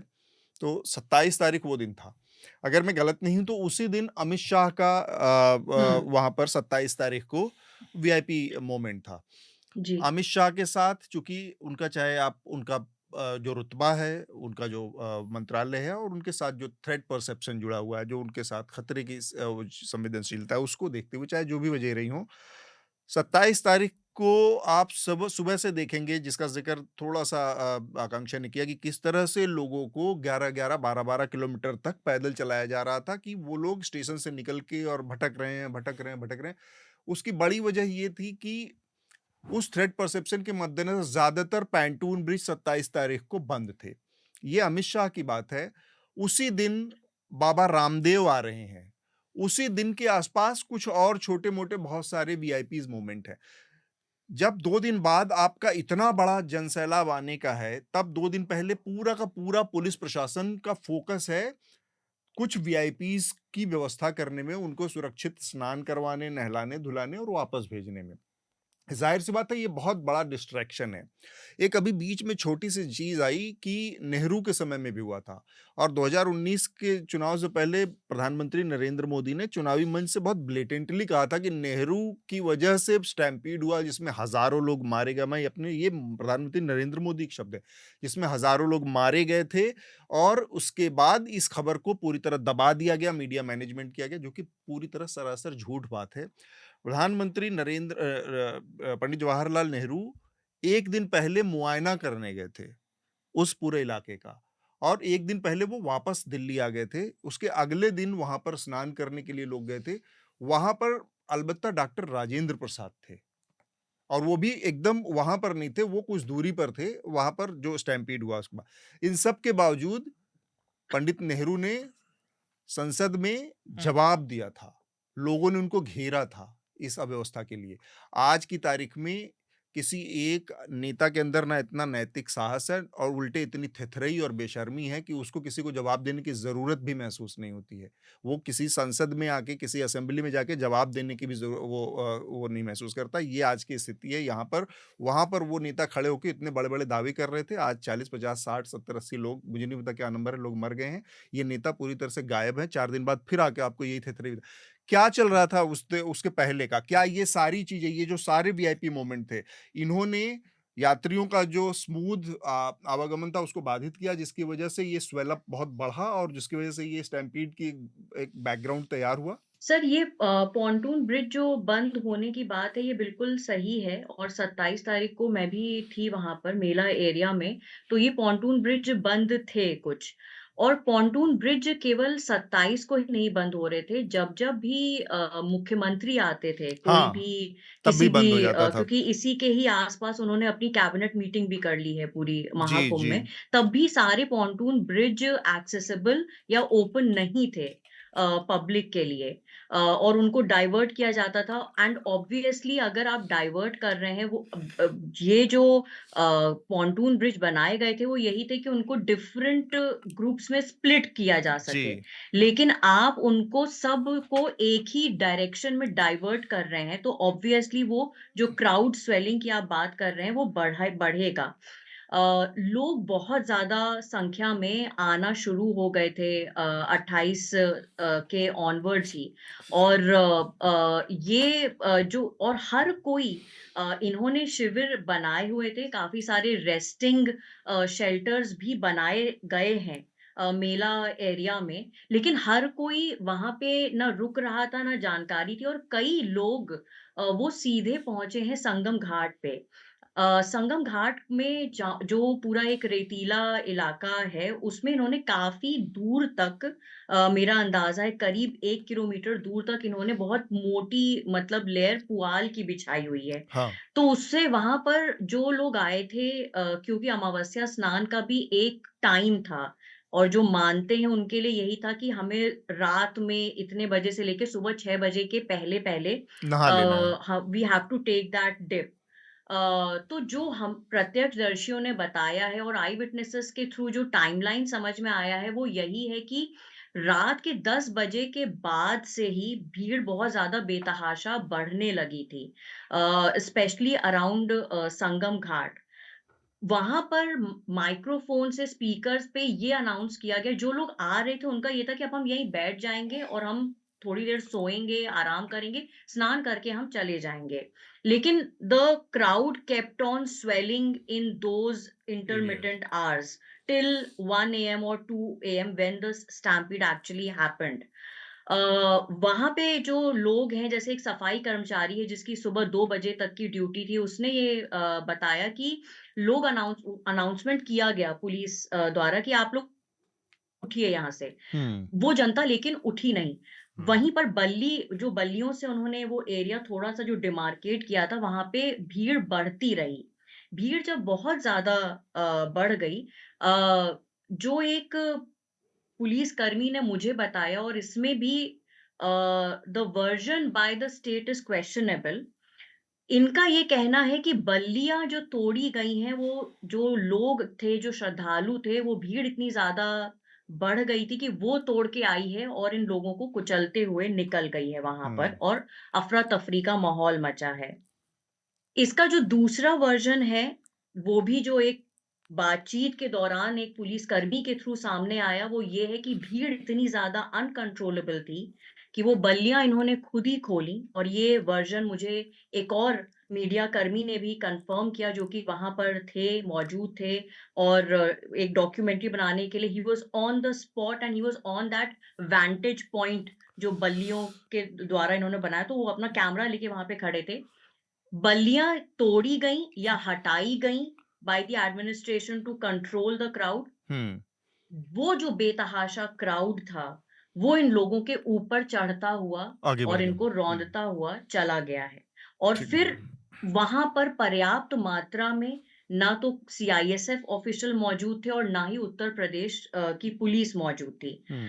ये जो इन्होंने काम किया कि एक बहुत बड़े लंबे एरिया में इन्होंने ये पुआल बिछा दी। एक तो वहां पे इन्होंने एक रेस्टिंग टाइप का, वो बीच टाइप का, शायद उससे इंस्पायर होके उनको लगा कि ये वहां पे लोग बैठें और ये करें। इसमें एक चीज ये भी है कि ये फरवरी का महीना है, लेकिन वहां पर लगातार उड़ती धूल और जो रेत है, सडनली आप बहुत ही, आपको प्यास लगेगी, एंड उससे भी जैसे जो लोगों को पैनिक अटैक हो रहा है, या फिर people who are experiencing shortness of breath because there is continuous presence of dust and these sand particles in the area। और इस पूरे 1 किलोमीटर के एरिया में जब मैं गई हूं तो एक भी वाटर एटीएम नहीं था, या एक भी कोई ऐसा गुमटी या कोई ठेले वाला नहीं था कि हम 20 रुपए की एक पानी की बोतल भी ले सकें। तो कई लोग ऐसे भी थे जो भीड़ में ही, जो हमें कल भी मॉर्चुरी पे जब मैं पूछ रही उनसे कि भाई कॉज ऑफ डेथ आपको क्या बताया गया, they are saying shortness of breath. Postmortem house के बाहर भी एक जो सज्जन है जो मतलब जुड़े हुए हैं एसआरएन अस्पताल से, तो उन्होंने भी कहा that cause is cardiac shock. तो ये जो मल्टीपल फैक्टर्स थे कि एक साथ करीब हजारों लाखों की संख्या में लोग आसपास खड़े हो जाएं, वो मूव नहीं कर पा रहे हैं, सांस लेने में ऑब्वियसली दिक्कत होगी because there is absolutely no space हाँ ठीक टू बात। Even breathe. इसी से मेरे ख्याल से ये पूरी स्टैम्पीड की घटना हुई है, और shortage of police deployment, I think आखिर that is what really explains this incident. आखिर में शार्दुल और आनंद, आप कुछ, आनंद कुछ जोड़ना? हाँ शार्दुल। देखिए, 2-3 चीज़। एक तो कोई भी फ़ोर्स, और इसके लिए प्रशासन को थोड़ी नम्रता भी दिखानी पड़ती है। कुंभ जैसे आयोजन को कोई भी पुलिस फ़ोर्स अपने आप नहीं कर सकती। आपके पास नंबर ही नहीं है उतना, है ना? तो आपको उसमें स्टेक होल्डर्स बनाने होंगे। उसको मैनेज करने के तरीके होते हैं, और उन स्टेक होल्डर्स पे वही सिंपल और स्ट्रिक्ट रूल आपको इम्प्लीमेंट करने पड़ेंगे यूनिवर्सली। उसके कोई बहुत रेयर एक्सेप्शन हो सकते हैं, लेकिन सिर्फ पुलिस, आप, मैं पुलिस का बचाव नहीं कर रहा, लेकिन आप समझिए 5 हवलदार, 10, 15, 20 आप कितने खड़े कर दें? कितने हवलदार या कितने कांस्टेबल या कितना पुलिस बल 5 लाख की भीड़ को रोक देगा? नहीं रोक सकता। तो उसके लिए आपको वो इम्प्लीमेंट करना पड़ता है। ये इवेंट मैनेजमेंट का काम है, ये पब्लिक मैनेजमेंट का काम है। दूसरी चीज़, पुलिस उल्टा यहाँ पे क्योंकि स्टेक होल्डर्स बनाए नहीं गए, ऐसा अहंकार था कि आप देखिए, एक वो वीडियो ज़्यादा वायरल हो गया, तो आप देख सकते हैं कि वो एक पुलिस इंस्पेक्टर थे या सब इंस्पेक्टर, वो एक जो सेवा रसोई चल रही थी उसके खाने में मिट्टी डालते हुए दिख रहे हैं। अब उन्हें सस्पेंड कर दिया गया है, क्योंकि वो वीडियो थोड़ा वायरल हो गया। या फिर कोई थोड़ा गलत साइड पे चला गया तो पुलिस उस पर डंडा बरसाए दे रही लाठी मार रही है ना? तो ये चीज़ें, ये प्रशासन को समझनी पड़ेंगी, पर उसमें दिक्कत यही है कि उसमें like self reflection is the rarest quality.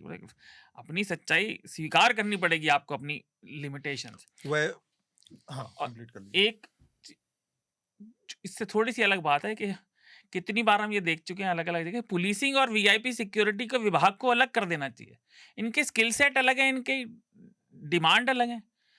आप पुलिस ही सब काम करती रहती है तो वो वीआईपी सिक्योरिटी में लगी रह जाती है, अपना काम जो उसका मेन काम है वो कर नहीं पाती। ठीक बात है। और एक आखिरी चीज कि जो बातों बातों में मिस ना हो जाए कि प्रशासन इतनी बातें कर रहा है अब बाद भी कि योगी जी ने ये कर दिया और इन्होंने ये कर दिया। ये वही प्रशासन है जिसने रात को ये सब जब हुआ उसके बाद शाम को 4 या 5 बजे तक ये स्वीकारा भी नहीं था कि कुछ मौतें हुई।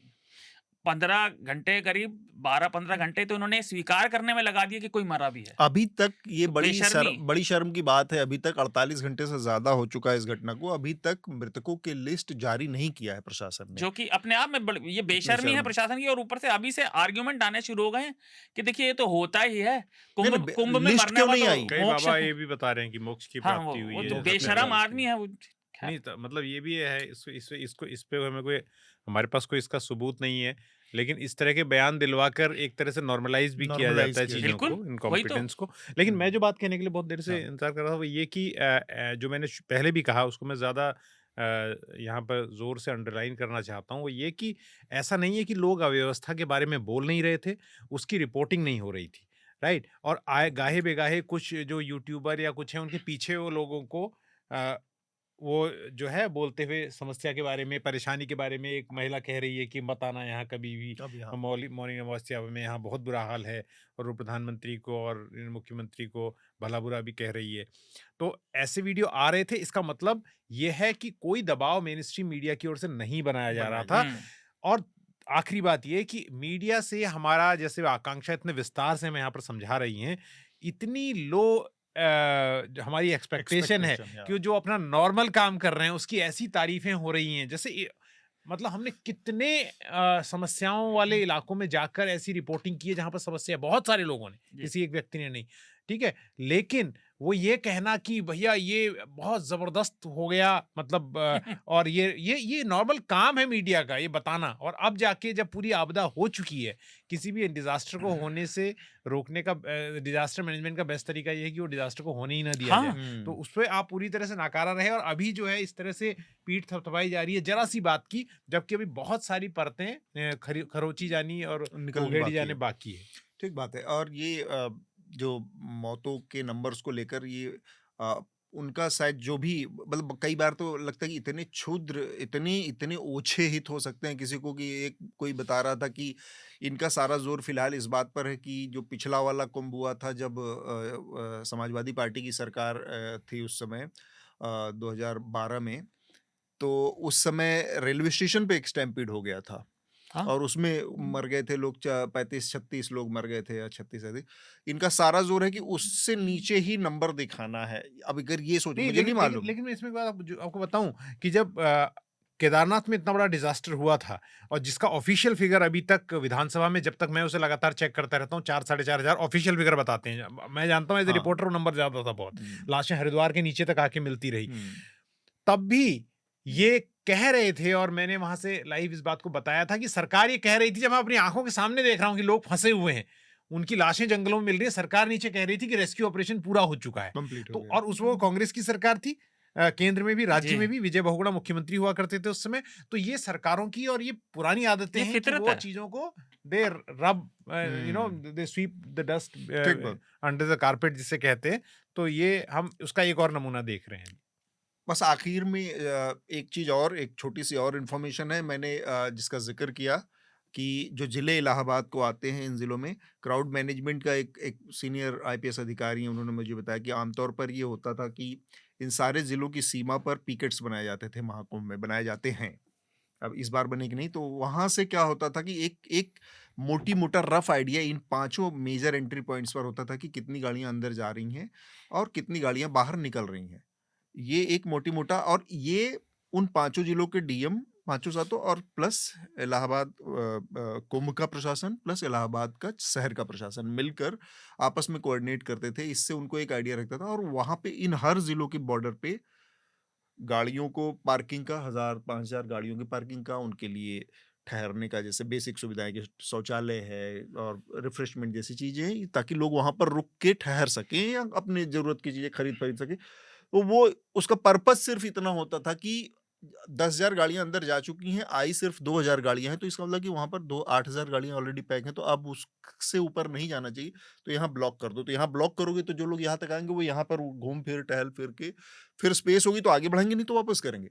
तो बॉर्डर के आसपास जो मैनेजमेंट है वो भी इस बार हुआ नहीं, मुझे नहीं पता कि ये इस बार हुआ कि नहीं, लेकिन यहाँ पर एक मेजर प्रॉब्लम ये दिखी, क्योंकि जो मेला प्रशासन, पुलिस प्रशासन, ये सारे लोग थे, इन लोगों को इतनी खुली छूट दी गई थी क्योंकि इनके ऊपर पॉलिटिकल प्रेशर इतना ज्यादा था कि क्योंकि हर जो टॉप पे बैठे लोग थे वही लोगों को आने के लिए और साथ में रिकॉर्ड बनाने का एक चस्का चल रहा था कि आज इतने लोग, इस कुंभ में सबसे ज्यादा लोग नहाएंगे, करोड़, 1 करोड़, 2 करोड़, 5 करोड़, 10 करोड़। इसकी वजह से ये सारा जो बॉर्डर का मैनेजमेंट था ये भी शायद इस बार बहुत मिसिंग रहा।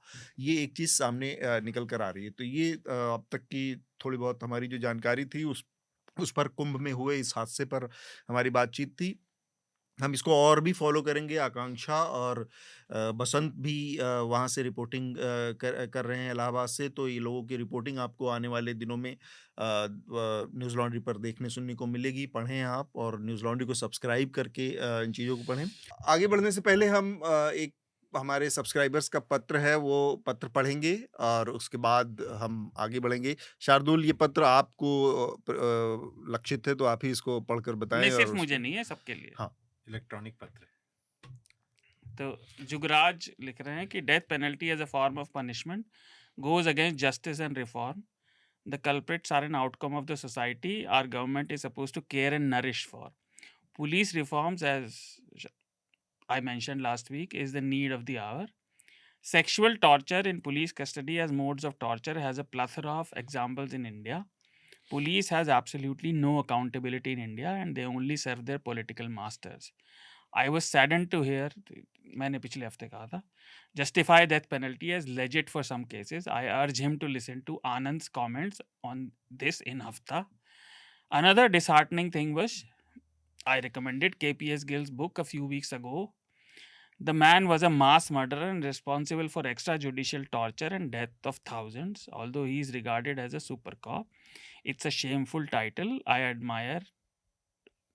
तो वो कहते हैं भाई ये हेल्दी व्यू होना चाहिए इस पे और धन्यवाद। तो बस तो पहली प्रतिक्रिया आप ही के लिए लेते हैं, आप कुछ इस पर नहीं, तो डेथ आपको पेनल्टी जो पे मैंने पिछले हफ्ते ही बोल दिया था, इंसान की जान इतनी कीमती नहीं है कि उसे बिठा के जेल में खिलाया जाए। मेरा अपना व्यू है, आप इससे असहमत हो सकते हैं।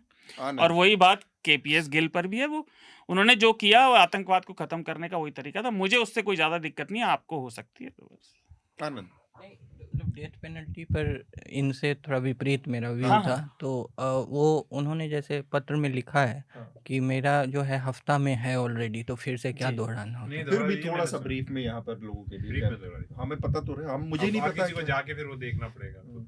अच्छा, तो नहीं, मैंने छोटा ही कमेंट किया था उसमें। मैंने कहा था कि दो तरह के व्यू होंगे, कि एक तो सब्जेक्टिव पोजीशन में अगर मेरे परिवार जो है सफरिंग फैमिली है, एग्जैक्टली तो हो सकता है कि मेरे बहुत रिजिड व्यूज़ हो हाँ जाएं कि नहीं डेथ पेनल्टी, तो हाँ बहुत हाँ इमोटिव हाँ, बहुत इमोशनल, हम उस पोजीशन में हैं नहीं। जी लेकिन ऑब्जेक्टिव व्यू यही मुझे लगता है कि एक जीवन जो कि फुल फ्लो में है, उसने बहुत जघन्य अपराध किया है लेकिन वो फुल फ्लो में है, वो जीवन है अभी, और उसको काट देना, उसके बाल बढ़ रहे हैं, नाखून बढ़ रहा है, सब हो रहा है, और उसे काट देना, ये मुझे लगता है कि सही नहीं है। और ये जो कांट का ह्यूमन डिग्निटी का जो है ना, कि क्राइम को लेकर, कि वो मुझे ज़्यादा ठीक लगता है कि कोई भी है जो जीवित है, उसमें एक कुछ ना कुछ वैल्यू है, वो उसको आप। दूसरा तो एक सबसे बड़ी समस्या जो है कि ये जो है इनफैलिबिलिटी ऑफ ह्यूमन जजमेंट को पूरी तरह से यस नकार देता है। ह्यूमन जजमेंट फैलेबल है ना, अगर आपने गलत जजमेंट से किसी को दे दिया डेथ पेनल्टी, तो उसको करेक्ट तो नहीं किया नहीं जा किया जा सकता। सकता, वो इनकरेक्टिबल हाँ, है। वो तो उस फिर आप उसको करेक्ट ही नहीं कर सकते।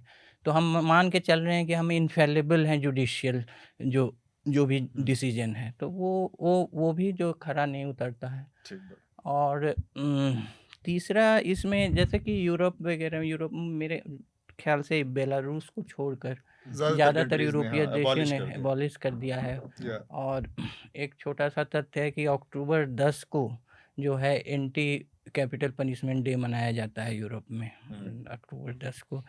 तो लेकिन उसी के साथ जो और वेस्ट में चल जाइएगा, अमेरिका ने नहीं किया है अभी तक ऐसा। अमेरिका में अभी और तो ये एक मतलब वहाँ डिबेट्स हैं वगैरह। और इसी से संबंधित मैंने चूँकि हृदय जी को ये ठीक लगेगा कि उनके प्रिय लेखक रहे हैं जॉर्ज ऑरवेल, हाँ उनका एक यस कहने वाला था। एस्से जो है मैंने रिकमेंड भी किया था उसमें, अ हैंगिंग, हैंगिंग जो yes imperial service police service में जब पुलिस ऑफिसर थे ऑरवेल, तो उन्होंने म्यांमार जो कि बर्मा था पहले, जी जी उसमें एक हैंगिंग देखी थी, बहुत ही और अद्भुत है वो उसको विवरण। एक आदमी को ले जाया जा रहा है, तो वो वही लिखते हैं कि उसे ले जाया जा रहा है और उसका कुछ क्षण बाद ही वो उसका जीवन समाप्त होने वाला है। तो उस सुबह जब उसको ले जाया जा रहा है तो रात में वर्षा हुई है, उससे पडल पड़ गए। अब उससे क्या मतलब होना चाहिए कि उसका पैर उससे गंदा हो जाइए, लेकिन वो बचता है उससे। मतलब उनके कहने का मतलब है कि उसमें सेंस है, एक लाइफ है, वो क्रिटिकल थिंकिंग अभी भी कर रहा है कि उससे मुझे पानी से बचना बच है के निकलना जबकि है। 1 घंटे बाद शायद वो जिंदा भी ना हो। उसे क्या मतलब कि पैर गंदा हो या हो, शायद क्या उसे नहीं ही जिंदा रहना है जो भी। और भी वो फिर देखते हैं कि उसे जब फांसी पर चढ़ाया जा रहा है तो उसका उसमें भय देखते हैं। वो कोई हीरोइक ये नहीं था, वो थरथरा रहा है और भय में जो है राम राम राम करते हुए उसके को चढ़ा दिया गया। तो उन्होंने मतलब कहा है कि वही कि जो मैंने अभी कहा वो उसी हिस्से से लिया है कि उसके नाखून शायद अभी भी बढ़ रहे होंगे, ऐसा उसमें लिखा है। नेल्स ये उनके उसका बाल भी बाल शायद भी बढ़ बढ़ते रहा हैं। होगा। वो एक फुल फ्लो में लाइफ है। उसने कुछ गलत किया होगा जो कि वो खासकर पॉलिटिकल प्रिजनर था, इसलिए बहुत जघन्य वाला भी नहीं था, मतलब स्टेट के अगेंस्ट हुई है। तो मुझे लगता है कि वो पॉलिटिकल प्रिजनर था। तो आपने पूरी बात कही दी। जो मैं कहने वाला था कि मैंने आपका वो आर्टिकल भी पढ़ा था और उससे पहले मैं वो हैंगिंग पढ़ भी चुका था। वो उनका बहुत ही बेहतरीन एक ऐसे है। आपने मुझे भेजा भी था। हाँ, दूसरी बात ये भी है कि ये डेथ पेनल्टी कैपिटल पनिशमेंट को में जो दूसरी बात महत्वपूर्ण आपने रेखांकित की वो एरर ऑफ जजमेंट वाली बात है। तीसरी बात ये है कि ये एस्यूम करते हैं हम कि राज्य सत्ता को ये अधिकार है कि वो किसी की लाइफ को कभी भी खत्म कर सकती है। ये तीसरी बात इसमें। और जो बात आपने ये कही पंजाब में मानवाधिकार उल्लंघन को कवर किया है बहुत शुरुआत में। हाँ हाँ, नहीं आप नहीं में वो लेटर में शार्दुल कही कही, है। हाँ लेटर में। हाँ। तो जो केपीएस गिल के वक्त जो उन परिवारों से जाके आप पूछिए और ये बहुत डिबेटेबल इशू है ओपन, ये कि पुलिस का ये आर्गुमेंट ऐसा ओपन करता है ना चीज को, ये जस्टिफाई करता है फिर कस्टोडियल किलिंग्स को भी, ये जस्टिफाई करता है फिर इनकाउंटर्स को भी। और ये कभी भी इस बात को भी सामने नहीं आने देता कि जितने encounter quote end quote encounter specialist हैं वो इतने ज्यादा, मैं ऐसे इनकाउंटर स्पेशलिस्ट को जानता हूं दिल्ली में हैं जो जितना मैंने जीवन में काम किया है उससे आधी तनख्वाह या उसके आसपास ही रहे होंगे, लेकिन वो मिलीनियर जैसे लगते हैं उनके लाइफस्टाइल में। ठीक है। और वो अगर उनके साथ आप कोजी हो जाओ तो आपको बताते भी हैं कि अगर हमने 4 पिस्टल आज बरामद किए तो 2 हम रख लेते हैं और किसी और वक्त पे दिखाते हैं, काम आती है। राइट। तो ये एक तरह से एक पैरेलल स्थिति शुरू होती है जहां पर अराजक स्थिति है। तो ये मैं एक सवाल इसमें जोड़ते मेरा हैं। बस मतलब एक बहुत पॉइंट था। मुश्किल प्रॉब्लम शुरू होती है कि आप फिर एक पूरा रास्ता खोल देते हैं कि अच्छा ठीक है जो है वो चल रहा है, फिर कानून व्यवस्था की जरूरत नहीं क्या नहीं है। तो इस एक सेकंड शार्दुल, बस इसमें हम क्योंकि इसको क्लोज करेंगे थोड़ी देर इसके बाद आखिरी कमेंट आपका होगा। हम लोगों ने इस पर पिछली बार काफी डिटेल में बातचीत की थी और कमोबेश वो सारे पॉइंट जो आनंद ने गिनाए, इसमें आनंद ने बहुत आर्टिकुलेट, बहुत व्यवस्थित तरीके से उसको बिल्कुल। रखा है। मेरा यही कहना था उसमें कि भाई एक तो ये है कि जब मैं इस फैसले का समर्थन करता हूँ, इमीडिएट मेरा नुकसान हुआ है, मेरी फैमिली का नुकसान हुआ है, तो मेरा जो जजमेंट, मेरा जो फैसला होगा, मेरा जो सोचने समझने की शक्ति होगी, वो इस बात को जस्टिफाई कर सकती है कि नहीं इसको तो मृत्युदंड ही दो। लेकिन एक न्यूट्रल तीसरे व्यक्ति के रूप में जब मैं दूर से देखता हूँ, तब मैं इन सारी चीजों को देखूंगा कि भाई क्या वो इस फैसले से को करेक्ट किया जा सकता है, क्या इसमें एक भी 0.0001% भी ऐसा चांस है कि हम गलत कर रहे हो, हम गलत सोच रहे हो। और इन सब के अलावा इसमें मैं एक चीज बस जो हृदेश ने जोड़ी और आनंद ने कही, उसमें एक चौथा पक्ष है। वो है हमारा जो जुडिशियल सिस्टम है, हमारी जो न्याय व्यवस्था है, वो इतनी परिपक्व और इतनी फुल प्रूफ नहीं है, इतनी मतलब अपने कहें कि पूर्णता को प्राप्त नहीं है कि जिसमें हम ये मान सके कि वास्तव में वो इतनी ईमानदारी से निर्णय देती है, कोई खासकर भी नहीं हो कैपिटल, सकती है। हाँ, हाँ। खासकर कैपिटल पनिशमेंट के मामलों में हमने देखा है हिंदुस्तान के अब तक के इतिहास में बहुत रेयर होता है कि जो हमारे देश की का जो एक क्लास सिस्टम है, जो एक वर्ल्ड व्यवस्था, उसमें बहुत निचले तबके के, बहुत छोटे तबके के, बहुत पेटी क्राइम, जिनके पास अपने को डिफेंड करने के संसाधन नहीं थे, सुविधाएं नहीं थी, उनको कैपिटल पनिशमेंट मिले हैं। और कमो बेस उसी तरह के उतने ही हीनस क्राइम के लिए जो सक्षम लोग हैं, जो क्लास से बिलोंग करते हैं और जो उस व्यवस्था में हायरार्की में बहुत आगे रहते हैं, उन लोगों को इसमें छूट मिल गई है। जैसे मैंने उदाहरण तब भी दिया था, एक आदमी का आज भी उसका जिक्र आया है कि वो जो बाबा राम रहीम है, उसके ऊपर मर्डर के भी चार्ज हैं, कन्विक्टेड है वो आदमी, रेप के लिए भी कन्विक्टेड है वो आदमी, लेकिन उसको पेरोल पे पेरोल मिलती जा रही है। और अब रेयरेस्ट ऑफ द रेयर करके आप निर्भया के मामले में फांसी आप दे चुके हैं, लेकिन इसी तरह के मर्डर के ही मामले में आप कुछ लोगों को पेरोल दे रहे हैं, पेरोल पे पेरोल दे रहे हैं। तो इतना परिपक्व, इतना संपूर्ण और इतने उसको प्राप्त नहीं है इस सिस्टम में जिसमें हम मृत्युदंड जैसी चीज को आंख बंद करके जस्टिफाई कर सकें। मैं बस वो डिस्टिंक्शन बता रहा था कि मैं एक्स्ट्रा जुडिशियल किलिंग्स या जो भी गैर कानूनी हरकतें वो उनको जस्टिफाई नहीं कर रहा। केपीएस गिल तो we only have the benefit of hindsight, but KPS Gill को सीधा सीधा सिर्फ मास मर्डर कह देना is a sort of a half baked view. ये मेरा मत है, जैसा मैंने पहले कहा, आपका अलग हो सकता है।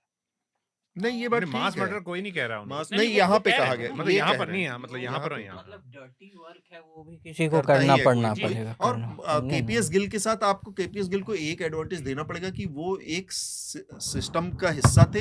वो सिस्टम उनसे कुछ अपेक्षाएं करता था, जिसके बदले में वो उनको तनख्वाह दे रहा है, पैसे दे रहा है, और वो उनसे करवा रहा था। जो आप डर्टी वर्क कहें, जो भी कहें, जी जी। लेकिन सिस्टम से उनकी वो अपेक्षाएं थी, वो नहीं करते तो कोई और करता, या फिर उनको लात मार के किनारे किया जाता। देखिए, ये पर्सनल देखने का तरीका, मैं व्यक्तिगत तौर पे बिलीव करता हूँ। उसको कहने के बहुत तरीके, शटे शाटे हम समाज रहे थे।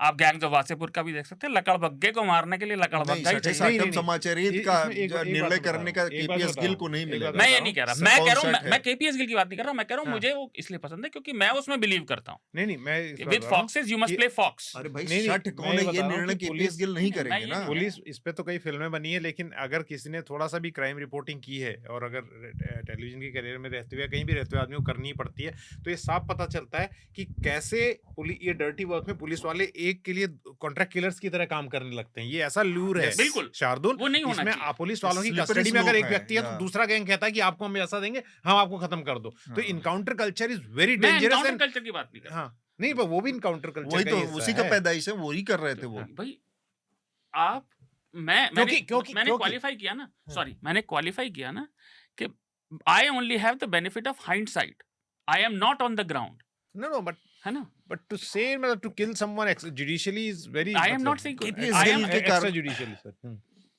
केवल केपीएस गिल को मास मर्डर कहने जो उन्होंने जुगराज ने नहीं, चिट्ठी में मास कहा, मर्डर की बात नहीं है। और हम्म। मैंने क्यों रिकमेंड की उनकी किताब, क्योंकि वो तो कहते हैं हम्म। आपने किताब कैसे रिकमेंड की, मैंने उसके कारण बताया। मैं एक्स्ट्रा जुडिशियल किलिंग या एनकाउंटर कल्चर की बात नहीं कर रहा, वो तो हम हर बार करते हैं पुलिस के रिफॉर्म की। चर्चा को रोकने से पहले हम आज के जो रिकमेंडेशन की प्रक्रिया उसको पूरा करेंगे। सबसे पहले आनंद, आपसे पहले रिकमेंडेशन। मैं दो किताबें मैं रिकमेंड कर रहा हूँ। नहीं, एक किताब है, एक फ़िल्म है। एक एवरीडे रीडिंग कर किताब है, आई है नहीं, उसे एक सोशियोलॉजी के शिवनादर यूनिवर्सिटी, प्राइवेट यूनिवर्सिटी है, पढ़ाती हैं, उन्होंने लिखा है। तो ये मैं इसलिए इसको रिकमेंड कर रहा हूँ क्योंकि हिंदी का मंच है। तो ये नॉर्थ इंडिया में जो हिंदी रीडिंग पब्लिक थी 60s और 70s में, सॉरी 50s और 60s में, ये 2 दशकों को डॉक्यूमेंट किया है उन्होंने। जो मिड ब्रो रीडिंग, मतलब कि जो मध्यम टेस्ट का हो, ना हाई ब्रो हो ना लो ब्रो पब्लिकेशंस हो, बहुत हाई लिटरेरी भी नहीं। जैसे सरिता एक पत्रिका आती थी, फिर धर्मयुग जो टाइम्स ऑफ इंडिया ग्रुप का था, लेकिन शुरू में उसका जो है उसके कहिए कि उत्पत्ति दूसरे तरह से हुई थी, लेकिन वो फिर एक लिटरेरी मैगजीन धर्मवीर भारती के समय बन गई। और फिर एक हिंद पॉकेट बुक्स, जिसका कि शायद विश्व रिकॉर्ड भी है सबसे ज़्यादा पेपर बैग्स निकालने का। तो जो कि जो साहित्य को और ज़्यादातर मिड ब्रो साहित्य को सुलभ कराया, जो रीडिंग पर। तो एक तो इसमें इन्होंने विश्लेषण किया है कि रीडिंग एक इंडिपेंडेंट एक्ट की तरह हिंदी पब्लिक स्पेस में कैसे स्थापित हुआ। दूसरा है कि ये उसके जनरली इन्होंने उसकी दिशा पे किया है कि ये जो पब्लिकेशंस थे वो बहुत उच्च स्तरीय भी नहीं थे, निम्न स्तरीय भी नहीं थे, लेकिन इंडिपेंडेंट इस सेंस में थे कि ये जो आइडियल्स थे देश के उससे नहीं चल रहे थे इसमें, क्योंकि आज़ादी तक जो है state, national ideals, socialist ideals, ये सब किया गया, लेकिन इसमें इंडिविजुअल को स्थापित किया गया। मतलब इंडिविजुअल के इश्यूज़, रोज़मर्रा के इश्यूज़, ये सब दिखे। तो एक इंडिविजुअल का जो है नॉर्थ इंडियन रीडिंग पब्लिक में फिर पुनर्स्थापना जो है, ये आरती मंधवानी की जो हाँ। तो ये एक पुस्तक। दूसरी है कि एक मैं फिल्म रिकमेंड कर रहा हूँ, श्याम बेनेगल का जुनून 1977 की, रस्किन बॉन्ड के नॉवेल फ्लाइट ऑफ पिजन्स पर आधारित है। मैं इसलिए कर रहा हूँ कि ज़्यादातर जो साहित्यिक कृतियाँ हैं उन पर आधारित जो फ़िल्में हैं वो ठीक नहीं होती हैं। वो एक दूसरा एक फ़िल्मीकरण बहुत सीरियसली भी बनाया जाए फिर भी नहीं ठीक होती हैं, क्योंकि स्क्रीन प्ले एडेप्टेशन स्क्रीन क्योंकि एडेप्टेशन उतने कि अच्छे नहीं हो पाते। नहीं, और नैरेटिव में भी कुछ सीमाएँ हैं। जैसे कि एक उपन्यासकार जो है ये लिख सकता है कि वो यह सोच रहा था, वो यह सोच रहा था, तो पर्दे उसके पे दिमाग में। उतारना बड़ा अब मुश्किल इसको है। हाँ, वही पर्दे पे स्क्रीन एडेप्टेशन अब इसको पर्दे पे कैसे दिखाइएगा कि पीछे से कोई इको कर रहा है या सोच वो रहा है। शीशे वो जो है मिरर के पास खड़ा होके बोल रहा है। तो वो जो विचार की प्रक्रिया है, विश्लेषण की प्रक्रिया, जो चल रही है वो सब दिखाना बहुत मुश्किल होता है। जुनून।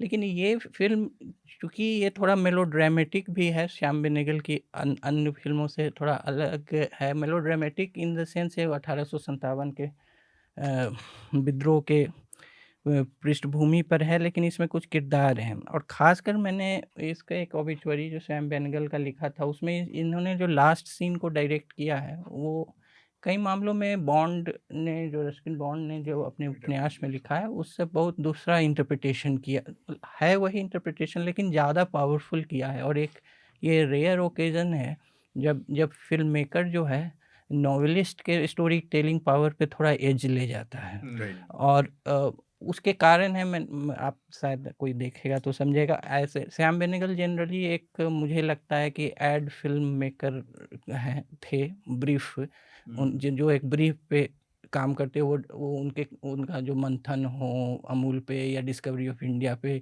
या पहले भी निशांत वगैरह जो उन्होंने बनाए, वो लेकिन ब्रॉडर सिनेमैटिक विज़न ऐसा नहीं था उनका। कि उनका था कि आप उनको एक पिच दीजिएगा, एड पिच टाइप का, तो उस पर वो बहुत सटीक फ़िल्म बना सकते हैं। लेकिन एडॉप्टेशन में थोड़ा। हाँ, तो लेकिन ये उनकी, इसलिए मैं इसको रिकमेंड कर रहा हूँ इसको। जो आप समस्या कर रहे हैं, ये समस्या कई सारी बड़ी साहित्यिक कृतियों पे। हालांकि प्रेमचंद को गुलजार ने जो बनाया है, बहुत पूरी सीरीज वो बहुत अच्छी है, बहुत शानदार बनाई है प्रेमचंद की कहानियों पे। पर ये चीज़ राग दरबारी के साथ हुई, बहुत ही बुरी सीरीज बनी है, और वो बनी थी जो दूरदर्शन पे आई एक टाइम पे, और उसको बीच में ही शायद रोकना भी पड़ा, उसका पूरा प्रसारण भी नहीं हुआ, इतना खराब बना था। राग दरबारी अपने आप में एक कल्ट किताब। आकांक्षा, आप क्या रिकमेंड करेंगी? मैं आजकल किताब पढ़ रही हूँ अम्बेडकर्स प्रिएम्बल बाय आकाश सिंह राठौर। तो क्योंकि अम्बेडकर को लेके हमेशा चर्चा होती रहती है, हर पॉलिटिकल पार्टी उनको अपनाना चाहती है अपने तरीके से। And it's an interesting read, specially when we are celebrating the 75th year of the making of India's constitution. और मतलब कुछ अंबेडकर जो भी प्रिएम्बल में जो शब्द हैं, चाहे वो जस्टिस हो, इक्वालिटी हो, लिबर्टी हो, उसको लेकर उनके क्या कॉन्सेप्ट है, वो क्या सोचते थे कि ये शब्द क्यों प्रिएम्बल में जोड़ना ज़रूरी है। तो इस पर काफ़ी रिसर्च करके जो ऑथर हैं आकाश सिंह राठौर, उन्होंने ये किताब लिखी है। और मेरे लिए थोड़ा-सा इंटरेस्टिंग इसलिए भी था कि क्योंकि अंबेडकर के कई पहलुओं से मैं वाकिफ नहीं थी, specially like his views on feminism, on women's rights. तो वो भी एक अच्छी जानकारी है इस किताब में। और दूसरा रिकमेंडेशन मैं ऑफ कोर्स दूंगी कि आप न्यूज़ लॉन्ड्री पे महाकुंभ का जो ये कवरेज है पोस्ट द स्टैम्पीड, जो हम हर पहलू को खंगालने की कोशिश कर रहे हैं, इसको ज़रूर फॉलो करिए। तो ये 2 रिकमेंडेशंस है मेरी तरफ से। ठीक बात। शार्दुल, आप क्या रिकमेंड करेंगे? तो 2 चीज़ें, पहला तो मैंने ये हफ्ता पे रिकमेंड किया था शो, तो चर्चा के वही सिर्फ मतलब हमेशा 3 होता है। कुछ भी, ऑलवेज कीप योर एनिमी गेसिंग। Who is enemy? कोई भी ईथर, ब्रह्मांड ही शत्रु है। दर्शक सबसे ही शत्रुता है। तो पहला पहला तो है आर्केन, मैंने हफ्ता पे किया था। तो arcane is a limited 2 season series Netflix पे, और ये लीग ऑफ लेजेंड्स के कैरेक्टर्स पे बनी है। हिंदुस्तान में हमें बड़ी शिकायत रहती है कि फिल्म मेकर्स को, उन लोगों को तमीज़ नहीं है बनाने की, वो मेहनत नहीं करते, है ना। आप देखिए कहानी को कैसे किया जा सकता है, every story telling through music, through art, through animation. Arcane is absolutely awesome. दूसरा, जैसे चिट्ठी में बात हुई, तो उससे जुड़ा एक और जो दूसरी किताब है KPS गिल और साध्वी खोसला की लिखी हुई, Punjab the enemies with in, travails of हाँ। wounded land and riddled with toxins. तो KPS गिल से लोगों को दिक्कतें हो सकती है, पर ये किताब बहुत अच्छी है। और ठीक बात है। पहले आप तो मुझे रश को निष्पक्ष व्यू अगर आप देखना चाहें। तो हितेश जी पहले तो आप क्या मुझे रिकमेंड ईर्ष्या करेंगे? होती है कि आप लोगों के पास इतना वक्त तो नहीं मिलता है, आप इतनी नई नई रिकमेंडेशन लेके आते हैं। तो हितेश जी आप हाँ, रिकमेंडेशन आप दीजिए, हाँ, आप मैं आप मजे recommendation- ले रहे हैं इन लोगों को, मुझे पता है। नहीं मजे नहीं ले रहा हूँ मैं बात कह रहा हूँ इस बात की बुजुर्गों को इतना कि तो करना ही पड़ता है। हाँ तो अब बात ये हाँ, है कि 3.5 साल ही बुजुर्ग हैं आपसे वैसे। हाँ लेकिन मैं दूसरी तो मैं पहले तो आकांक्षा की जो रिपोर्ट्स हैं उनको पढ़ने के लिए, और आकांक्षा आप वीडियो भी मुझे पता नहीं, मैंने रिपोर्ट्स पढ़ी हाँ, है एक वीडियो है, हाँ, बाकी अभी काम तो चल रहा है। मैं क्योंकि इनको पहले से जानता हूँ तो काफ़ी अच्छी वीडियो करती हैं आकांक्षा, लेकिन हाँ। इनकी रिपोर्ट्स तो कम से कम मैंने पढ़ी, वो देखनी चाहिए। और दूसरी बात ये है, मैं एक क्योंकि एयर पोल्यूशन पे हम लोग चला रहे हैं क्या राइट टू ब्रीथ या तो उस आधार पर एक वायर में बनजोत कौर ने बहुत अच्छा इंटरव्यू किया है जो बेसिक्स को समझाता है। हमारे रिपोर्टर्स की स्टोरियां तो हैं ही वहाँ पर, ये न्यूज़ लॉन्ड्री के रिपोर्टर्स तो लगातार कर ही रहे हैं, पर उन्होंने भी एक बहुत अच्छा एक्सप्लेनर वीडियो किया है जिसमें कई एक्सपर्ट्स से बात की है। और उसमें एक एक्सपर्ट शुरुआत में कहते हैं कि जिस दिन बच्चा पैदा होता है दिल्ली के अंदर, उसी दिन वो 14 या 15 सिगरेट पीने के बराबर धुआं अपने अंदर ले रहा है। तो ये कितनी बड़ी, तो ये स्टेटमेंट बड़ा एक तरह से झकझोरने वाला है लोगों को कि हम कितनी बड़ी समस्या के सामने हैं। तो इसलिए ये कैंपेन जो न्यूज़ लॉन्ड्री में चल रहा है उसके महत्व को भी बताता है। तो मनजोत की वो डॉक्यूमेंट्री और आकांक्षा की रिपोर्ट। तो मेरा भी रिकमेंडेशन ये है कि आप जो हमारी महाकुंभ में हुए हादसे से जुड़ी रिपोर्टिंग है आकांक्षा की और आगे आने वाली रिपोर्ट्स हैं उसको उस पर नज़र रखें, उसको पढ़ें। अभी जो 2 रिपोर्ट्स जारी हो चुकी हैं उसको भी पढ़ें। और इसके अलावा एक रिपोर्ट है, एक किताब है मार्क टली जो BBC के साउथ एशिया के प्रमुख थे पहले, और उनकी एक किताब है नो स्टॉप्स इन इंडिया करके, और उसमें उन्होंने कुंभ को कवर किया है। तो वो बेसिकली उनके एक लॉन्ग एसेज हैं, कुछ इवेंट्स को इंडिया को, उन्होंने कलकत्ता को कवर किया है, उन्होंने फिर कुंभ को कवर किया है और कुछ इलेक्शंस कवर किए। तो अलग अलग इश्यूज़ को उस पर स्पेशली मैं रिकमेंड करूंगा कि उनकी कुंभ वाला जो एसे है, लॉन्ग एसे है, उसको पढ़ा जाए। वैसे वो पूरी किताब है थोड़ा सा मतलब हिंदुस्तान को एक विदेशी आदमी के नज़रिए से बहुत सारा हिंदुस्तान देखने को मिलता है। मतलब हम लोग को पता नहीं रहता कि कितनी सारी चीज़ें कितने तरीक़ों से होती हैं। तो मार्क टली ने एक बारी एक विदेशी रिपोर्टर के तौर पर जितना करीबी से, जितनी गहराई से जाकर चीज़ों को देखा है, वो उसमें उनका अनुभव भी थोड़ा सा नज़र आता है। और मज़ेदार चीज़ है कि वो बहुत कोई लेखकीय उत्कृष्टता की किताब नहीं है, वो एक जर्नलिस्ट का वो वृत्तांत है। तो इस लिहाज से भी बहुत महत्वपूर्ण है, क्योंकि वो फिर फैक्ट और फिगर्स की बात फैक्ट उसमें होती है कि जो तथ्य जो आंखों के सामने है उसमें कहीं कल्पना या इस तरह की चीज़ों के लिए स्पेस नहीं है। ये मेरा आज का रिकमेंडेशन है। शार्दुल कुछ कहने के लिए हाथ उठा रहे हैं आप? नहीं। तो इस मैं चर्चा हाथ को उठा रहा हूँ कि सभी जो विद्वजन यहाँ बैठे हैं उनकी जो रिकमेंडेशन है उससे भी अपने आप को एसोसिएट करता हूँ। तो इसके साथ ही हम आज की चर्चा को यहाँ पर रोकेंगे। आकांक्षा, आनंद, शार्दुल और हृदेश, बहुत बहुत शुक्रिया जानकारी भरी बातचीत के लिए। Bye bye. बहुत शुक्रिया सर। Thank you. बाय। आपको उन मीडिया संस्थानों को समर्थन देना होगा जो सरकारी विज्ञापनों पर निर्भर नहीं है। न्यूज़ लॉन्ड्री ऐसा ही मीडिया प्लेटफॉर्म है। हम किसी से विज्ञापन नहीं लेते। न्यूज़ लॉन्ड्री को सब्सक्राइब करने के लिए newslaundry.com/subscription पर जाएं और अपने मन मुताबिक राशि चुनें। न्यूज़ लॉन्ड्री को सब्सक्राइब करें और गर्व से कहें, मेरे खर्च पर आज़ाद हैं खबरें।